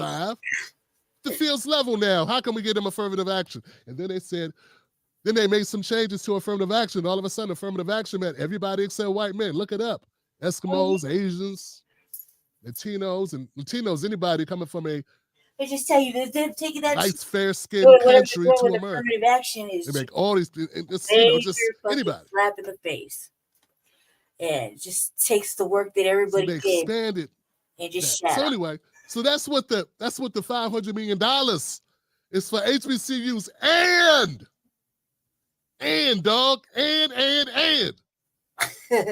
minority serving institutions. That's everybody. That's the Democratic Party, man. That's how they roll. See, they tell you they got you. When they say you, they don't mean you black folks. No, it means everybody else. Because everybody got it bad. Sure, you weren't a enslaved Latino person. You weren't enslaved in America, Asian person. There was no laws against, you reading. But still, you ain't white, so you just as bad off as the black people who we lynched and wrecked numbers and burned down their homes and all this stuff. Anyway, that's not, But Trump did this thing. He gave the Future Act. I'll be right back. The Future Act in 2019, which made permanent $255 million in annual funding for minority-serving colleges. Same deal, minority-serving colleges. Trump played the same game, which included HBCUs. Wasn't just HBCUs, everybody except white guys. Minority, remember? So once again, like Representative Crockett went on this tear about the HBCUs, and that was like that was the big shot. That the drone attack. You feel what I'm saying? That was the headshot on all the nonsense that the dumb blacks, as rappers, you know, from Kodak Black to, I don't know, Lil Wayne, Waka Flocka. Well, all these people talking about they support Trump now. You know what I'm saying? All these rappers. Kanye West, Benzino. Right, I don't know. You know what I'm saying? But it was like, you know, there's a bunch of misinformation out there that Trump did so much for HBCUs when really Joe Biden did more. It's fucking crazy. And I say, wow, man, this is really interesting what Representative Crockett is putting down because, like, she's a lawyer, a civil rights lawyer, right? And she knows her stuff, man. She's been practicing for 14, 15 years. She's licensed in Texas and Arkansas. She ain't know she looked young, but she's like 44, 43, 40. She in her mid-40s. Been around. She's been practicing law, man. She know her thing. She knows her stuff. So obviously she would know, she would also know, knowing her stuff, she would know that only about 25% of black people even go to college. But see, you know, that's go to college. Once again, only like 1 out of 4 black people go to college. We didn't even talk about finishing. Only about 35%, 37% of Americans on average go to college and finish. You know what I'm saying? Okay. And most reasons why people don't finish is because of money, because they can't afford it, you know? Like my son, he worked for 1.5 years or 2, and we couldn't pay for it, and he couldn't pay for it. His grades weren't that great because we didn't have the opportunity to put him in a high-performing high school to really prepare him, you know? Yeah, he went to an HBCU. Because I don't want to put my son on the spot. Like I'm just saying, I mean, I'm intimately anyway, and that's the way we need to go. And it just boggles my mind that she wasn't talking about how black people need more than that. Right. Or deserve more than that, because she's supposed to be an advocate for black people, but she sounds like she's an advocate for Joe Biden. Yep. That's the same thing, because last time I checked, Joe Biden was neither black nor an advocate for black people himself. So I'm trying to figure out, like, was this all intentional? Mm-hmm. There was also some other kickers, man. One of the other kickers was that. Oh, yeah. She's sticking up for Israel. Because it's in the news right now. It's everywhere. Hunter. Israel has free tuition for its students. Yeah, the country that we send billions of dollars to every year, those kids don't have to pay to go to school. Yep. We send them our money, and now we're caught up in this war where these people are being slaughtered, and their young people don't have to pay to go to college. Right. You would think an advocate for black people will be pointing this out. I mean, considering we vote for the Democratic Party 95%, like 95% of the, you know, of the time. It's a group, the most loyal voting base. You would think an advocate for the black community who's using all of our culture, using our slang, talking about our culture, our music, and just coming from, you know, on the Breakfast Club. I mean, it's hard to find a blacker media entity than the Breakfast Club. We got a black man and a black Latino dude, black dude, Envy, and a black congressperson. And they talking about black stuff and how black people should support the Democratic Party that I'm pretty sure the pearls ain't real. You know how I know? Because I got real pearls. I can show you that. I'm pretty sure the pearls ain't real. All of Israel's 9 universities and some of their colleges are subsidized by their government. The students pay only a small portion of the actual cost of tuition. So it's not totally free, but it's those ain't real. I mean, nobody goes in debt, lives on the street. And no one's dying in Israel you know, with debt on the books from college. Shout out to my villain. Instead of demanding that Democrats, shout out to my Black Americans particularly be allotted free college, I considering know. we're a group of Americans who were denied education and by law. Then you got paperwork, so How many black Americans were Those ain't lynched? real pearls. They did tongues cut out their heads because they They'll show you tried to right now. read. Those ain't real You pearls. would think a country with that type of history and a party that supports those people will be fighting for us to get a free education. You would think a representative from our community that's on a show hosted by people who are pillars or notable people, influencers in our community would be advocating not for Joe Biden, but for black people to get free college instead of bigging them up about giving us $10,000 all for cutting the HBCUs to minority students a check or whatever. I was like, this probably wearing fucking costume jewelry. At least make HBCUs free. It's so stupid. But that's not what the conversation about. It wasn't even about making HBCUs free. It was about, wow, we need to stop listening to people that say that Joe Biden need to be held accountable for anything, and Joe Biden's much better, and we need to go with Joe. And we're dumb, we're stupid, we don't know how things work, and we don't get it. Real pearl look like this. You know, my criticism of Joe Biden extends past just Jasmine Crockett. Yeah, she's a problem. She's a problem. But it extends to the entire Democratic Party, man. Those are real pearls. I hold them all accountable, not just Jasmine Crockett, but she's the focus because she's so amazing. She kind of shimmer. And when you're amazing, how they say it, to whom much is given, much is required. Right. That's a real pearl. Got all these natural talents, loquacious, incredibly talented, persuasive, charismatic. It was not a real pearl. Real pearl. Gotta hold you accountable, sis. Colors. It ain't personal. You know what I'm saying? Gotta hold your ass accountable, though. Piece of shell. We get it from the switch of the Dixiecrats to the Republican Party, and yes, that did happen. Sorry, Candace. From the switch of the Dixiecrats to the Republican Party, the great switch, to the Southern strategy. You make enough bitch like I know the black Americans are upset. Like, for example, this is a real pearl. Black America's up against it. It's a big difference. The bottom line is this: after only watching the replay of Jasmine Crockett's mislead, confuse, fool, plead, cape, cap, embellish, fearmonger, and use every other tactic in her arsenal except honesty and forthcomingness. Like this big. Sorry.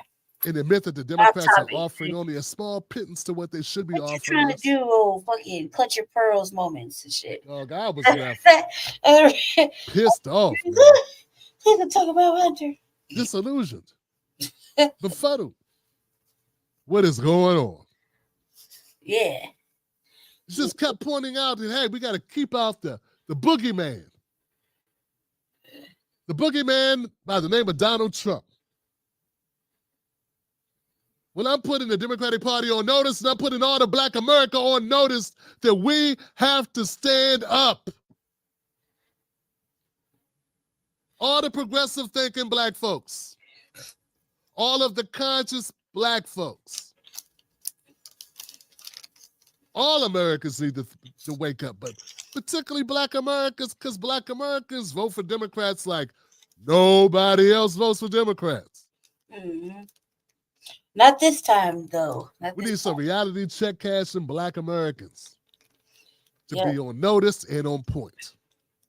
There's plenty over there with the new flag media. It's time we kick the Democratic Party to the curb. It's time for him to go, dog. He's letting I sound like Randy. Randy on American Idol, man. Yeah, it's time for them to go, dog. Stupid. That's going to be a no for me, dog. Stupid. Remember that? Well, what can you expect of a party that tells its most loyal constituents, if you go out and you vote for us and you put in, give us this majority, we're going to break you off something. And when the time comes and we hold up our end, they don't hold up their end, and then y'all don't even punish them after they don't hold up their end. I mean, come on, dog. Some of y'all right now haven't talked to your cousin or your brother or your sister because they owe you $100. Mm-hmm. Some of you kicked your kids out the house because they ain't paid rent. And we got a Democratic Party lying to you. And what'd you do? Not a damn thing. You got right back on the horse. or the donkey? Yes, basically this broad. Nothing happened. How they gonna respect you in the morning, man? She doesn't even really speak to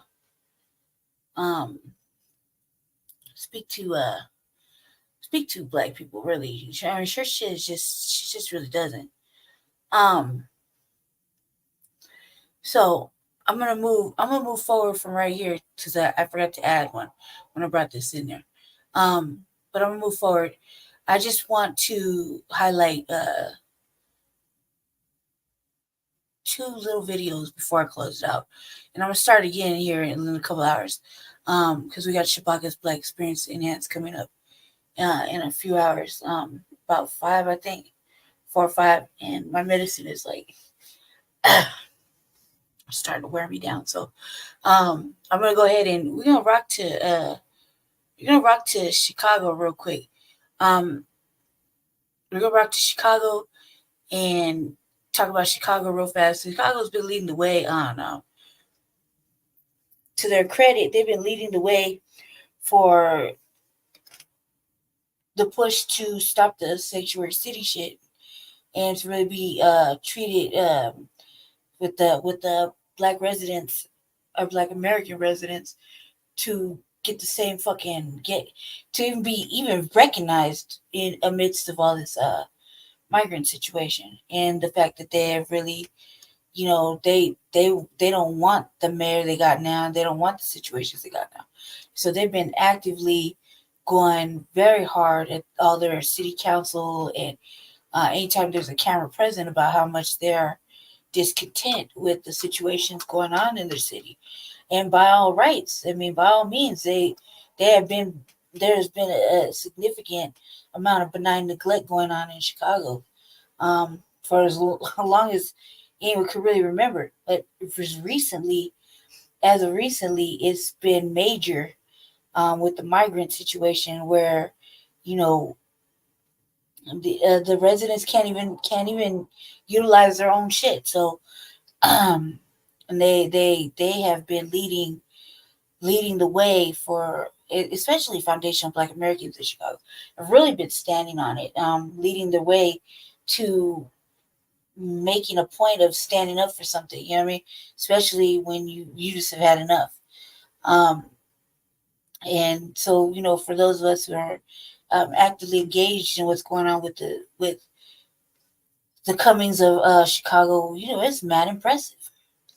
And you gotta bow your head and tip your hat off, because these brothers and sisters, even these elders, have decided to go ahead and get involved and start making some real serious loud demands, and no more asking. Dude always hear me say, I don't ask, I tell you. Not asking, telling you. You know what I mean? Because asking will allow you to say no. And I don't want to hear no. There's a lot of things that people are scared of, and one of them is power. Are scared to take control of a situation when it's out of hand. And I'm one of those people that I really truly believe in just going and taking the shit. Like, if I get away with it, just take it. You're to say something, I want to kick you out your motherfucking seat and do your job for you, shit like that. There's people like that. It's just been really afraid because of race and white supremacy and the fucking the game that is is plays. That you can't live in your essence. You can't create wealth. You're just stuck. You get up and then you go back like 10 more paces. It's difficult. But Chicago Americans, especially foundational Black Americans in Chicago, really stepped up to the plate over the last few months and have been making their shit very clear, very simple, plain, and exact about what the fuck they want, how they want it, and what they aren't going to do and what they're not going to allow. And to be honest, that is very fucking refreshing to see it over there. And it's very refreshing. And, there are a couple of our new Black media content providers that live in Chicago or live around Chicago are able to get to some of these meetings. It's like when the reparations task force was going on in California, some of our new Black media content providers will come out there and really lay it down for what foundational Black Americans want and what is required. You know, there was a lot of work put in on that. There was a lot of work put in on this in Chicago. So, you know, we have to like really praise them and keep them, you know, because it is a hard thing to go up against this fucking corruption and agenda, you know. And we've seen how it works out in history when Black Americans keep trying to do something and then, you know, they just, you know, bad things happen. So let's keep them and stand with them. So what happens to one happens to all, you know. So move forward. And this is coming from Fox News. Then I'm gonna head into the African diaspora channel 2 for something, and then an interesting 3-minute video that is definitely letting the new Black media know that their waves are being heard very clearly. No L's over here. Joining me now is Pastor Corey Brooks, CEO of Project Hood. Pastor Brooks, how utterly demoralizing it must be for these residents. What's going on? Is he a reflection of the way others are feeling? Well, he seems to be a reflection of what others are feeling. You know, Chicago is a microcosm of what's going on all across the country. We've been made a sanctuary city, and you know, typically the citizens would have something to say about that. But here in Chicago, we're not able to practice a true democracy by saying if we want to be a sanctuary city or not. And as a consequence, flooded into our neighborhoods, and lots of funds are being invested into individuals who are not American citizens. And for a lot of people, that seems to be a major problem. Well, yeah. Speaking of that, here's another Chicago woman who spoke out at the city council meeting. Watch. I'm not for the sanctuary city. And the reason sanctuary city is because people have waited years to come here illegally, not just transported on these buses, dropped off in our neighborhoods, rays of crime, almost got hit several times just making it down here today. And this is ludicrous. Wow, Pastor Brooks, that really resonates with me. My mother is an immigrant, a legal immigrant to this country. Not only did she go through the proper process, but back when she became a legal citizen, the FBI went and talked to her family back in her home country. I mean, that's how much security we had back then compared to now, where they're being vetted within a 24-hour period. I know that for myself because I went down to the border and spoke to people who are doing some of the vetting. And then they get on an airplane and they come to your city.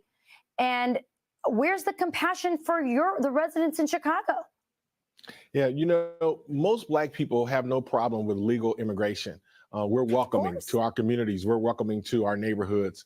The problem that we're experiencing is the illegal immigration that's going on. The fact that we're a sanctuary city, individuals are taking it upon themselves to fly to Chicago or be bused to Chicago. And as a result of that, a lot of funds that typically, hopefully would have went to our schools that are deplorable, fighting crime in our neighborhood that and in Chicago that desperately needs it. Those funds would have gone toward those issues. But as a result, those funds are being spent on immigrants, illegal immigration, and that just should not be in any city in America. So that man said, Trump, come here and clean it up. Do you feel, I just need a direct question, you're in touch with a lot of Black people in that community. Are other people saying, other Black African Americans, are they saying, Trump, come here and clean it up? Do they want Trump over Biden? Are they blaming? Are they giving the right people the responsibility for what's happened at our border and what's now happening to your city?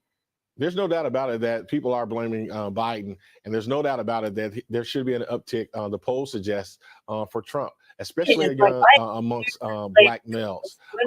A lot of us feel like for far too long, a lot of people in our community have been so loyal to the Democratic Party and it has not paid off, and it is not paying off.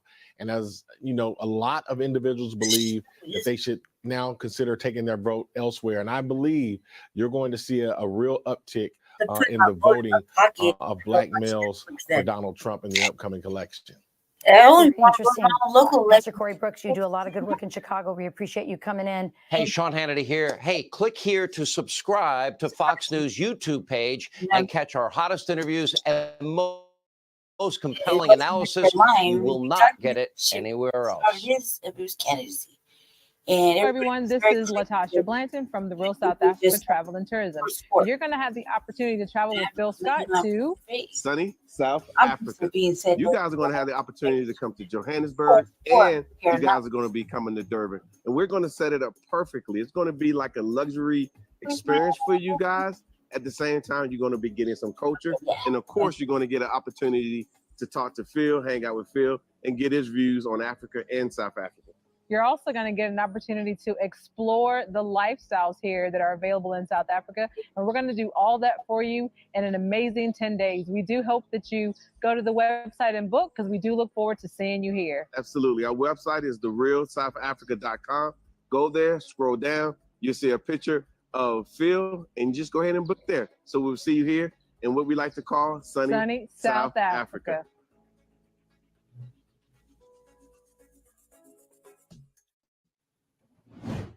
This video is coming to us from a TikTok page called More Real News. Now, of course, they have been covering all the things that have been going on in Chicago in regards to the Black residents and the migrants. Now, this particular video that you will see is of a gentleman who is expressing his concerns at the city council meeting by letting them know that we are sick and tired again of what's going on there. Check it out. We're going to get it done to the city level and to the state level, and it's going to be done worldwide because it's something that needs to be done. That's right. I'm a black man, 62 years old. That's right. I'm sitting up here fighting for a cause that should have been taken care of years ago. There's no way that we should still be demanding reparations. First we asked for it, now we're demanding it. Money is going to everything except to the black families and people that have suffered at the hands of mass incarceration. An intentional act that was done amongst black people. Now listen. So where's the healing at? You cannot move forward, nor can you expect the people to move forward if you haven't dealt with the harm that was caused by the intentional hate, the hurt. The hurt, the knife is in my back. You can apologize to say, oh, we'll sponge your record, we'll clean this up for you and do that for you. But until you take that knife out my back and address that wound, we can never move forward. That's right. We can't move forward. And everyone here, my distinguished panel over here, we know that's the right thing to do. It ain't a white or black thing, it's the right thing to do. We've done it for everybody else. We're looking at what's going on in Israel. We're sympathetic what's going on with the Palestinians. We're understanding the migrants are over here. We're sympathetic with them needing places to live. But what about us? That's right. What about us? Say they're illegal. I'm not Wait saying a minute, don't touch me. I'm not a police. And when would it be a us? I'm not sitting down. So more specifically, he says, you know, we are no longer asking for reparations. We are demanding it, right? Because not only are the migrants getting things, but money is going everywhere else but to the people who really deserve it. And that is American descendants of slavery, right? As he also said, slavery was intentional, right? The things that happened to us here in America were intentional. And I would say it's still intentional, right? The police brutality and all the other things that are happening to Black people, because again, we are still the most targeted group of people in America, right? I mean, even though everybody else, like the Asians, they got a hate crime bill and all that other stuff going on, where this money and everything is going, it is intentionally kept out of Black Americans' hands. Intentionally. So it's still intentional. Everything is targeted, is intentional. The way they're moving this narrative around, like, taking people off the ballot, et cetera, et cetera. All stuff that's happening is very intentional. and it's not accidental. It's not oh my, we didn't know this was gonna happen type shit. It's very intentional, and the fact that they keep paying out all of this money to everywhere, like I mean, just in my city, just look at the migrant situation. Spent 36 million already, just for migrants. I mean, that's just like one little piece of it. Not to mention everything else that we got going on in the city, that doesn't get to go back in the hands of Black Americans. And there are some here. It's not like there's none here, you know. But excuse me, I didn't mean to say but. When you look at the fact that he just put out more financing for the Ukraine, just money going everywhere, and nothing really that's gonna is really helping a lot of this shit isn't really helping Americans either. You know what I mean? So, yeah, we're talking about foundational Black Americans per se. Even after that, nothing is helping everybody else either. I think that, yeah, of course, by all means, say it loud. We are still the most targeted. So, as you said, we want what's ours. The things that we are still fighting for should have been won a long time ago. And again, we've been fighting for reparations for a long time. But the good thing now is that Black people, especially there in Chicago, are starting to get on code in regards to the do nothing for Black people Democrats. We know that the Democrats have helped everybody else but Black people. Now, let me just go ahead and say this because I know somebody is thinking it. We know the Republicans are not that much better than the Democrats in regards to Black people, but the Republicans don't go to our churches. The Republicans don't offer fish fries, and they sure ain't twerking to the polls, okay? They're not getting us to do all those things by those tactics. That's the Democrats that are doing that, right? Now, we know that they're bringing migrants over for a whole host of reasons, and some would say that they are trying to replace Black people. However, they still need Black people to get them in any position in politics, right? They're not at the point to where they can just totally ignore Black people. Now, they have ignored us as far as policies and stuff like that. But when I say ignore, I mean like, well, we don't need to ask them for their vote anymore. We don't need Jim Clyburn to, get Black people together there in South Carolina anymore. They're not there yet. They still need us. But they are still saying, we're not going to do nothing for them. In fact, we're going to use Black people to help everybody else. But as the gentleman said, we are watching our tax dollars go everywhere else, Ukraine, Israel, and even here in America, helping migrants. But we, the Black people who are descendants of slavery, have seen nothing. Like we can't even get a raw peanut, without people saying, well, we'll think about it. We'll have a study. We'll do this. We'll do that. No, they don't do that. They don't even like funding that. Now you're starting to see these little studies in states like New York. We're going to get this commission together. We're going to study reparations. It's all BS. Okay. They know what slavery and all the horrors that Black people have been through in America. They know that already. They already know.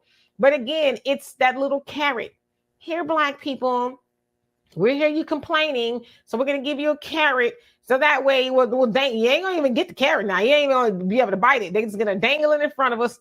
And because the election season is coming up, right? Next year, election season is coming up.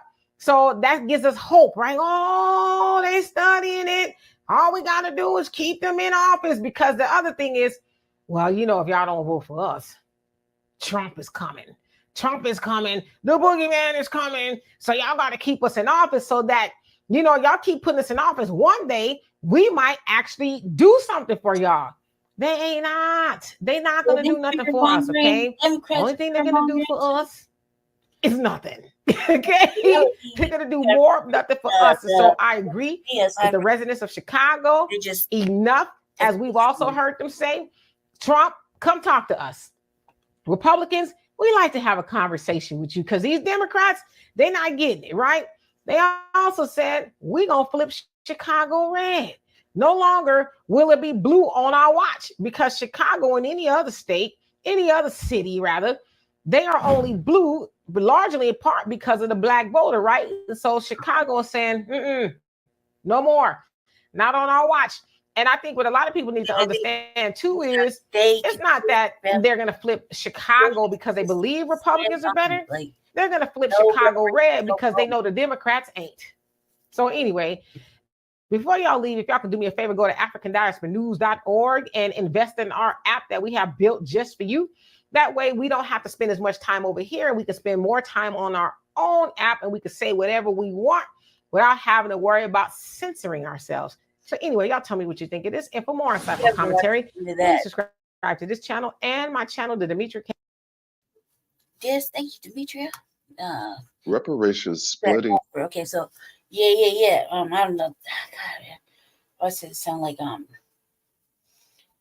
Black Star 2.0, but it's probably wrong. It sounded like him. But I came across this little clip, and this is the last one I'm gonna show right now. So I can get off and get ready for Shabaka's Black Experience Enhanced, Shabaka's Grand Rising with Shabaka. Should be on StreamYard here at Jesse be manning the boards. So hopefully, that'll work out well. But I'm gonna show you this last one, and then after that later I'm gonna bring some more news to you, because I got trying to get it all out my system before the Frontline Black News on Saturday. All right, so the title of it comes from failure to address reparations would cost Joe Biden the presidency, and the person who's running this is his name, National Reparations League. Okay. I don't know why I didn't get so many views, but it was righteous. I shared it. So here we go. The word is out. No reparations, no vote. So I thought this was hella good. Democrats and putting obstacles in Biden's path to re-election. Oh, they thought we was playing. They really thought we was playing. You damn right it's gonna cause an obstacle, because he said much of Nathan about it. Reparations for descendants of slaves gained steam in various cities and states, leaving Democrats divided on how to move forward and possibly hurting President Joe Biden's re-election chances in 2024. How y'all divided, and how y'all don't know how to move forward about our reparations, but y'all know how to move forward on them so-called Jewish people reparations? How y'all know how to move forward on them so-called Native American reparations? How do y'all know how to move forward on Japanese American reparations? How did y'all know how to move forward to give slave master reparations, but y'all don't know how to move forward when it comes to our reparations? Somebody please help me. Various states is making noise, from California, Evanston, Illinois, Boston is in the mix. And they got people in New York talking about how we deserve reparations. And Biden has not discussed reparations as part of his 2024 campaign. Well, guess what? Joe Biden, if you think you're gonna get the black vote and not address reparations, you have lost your old white ass mind.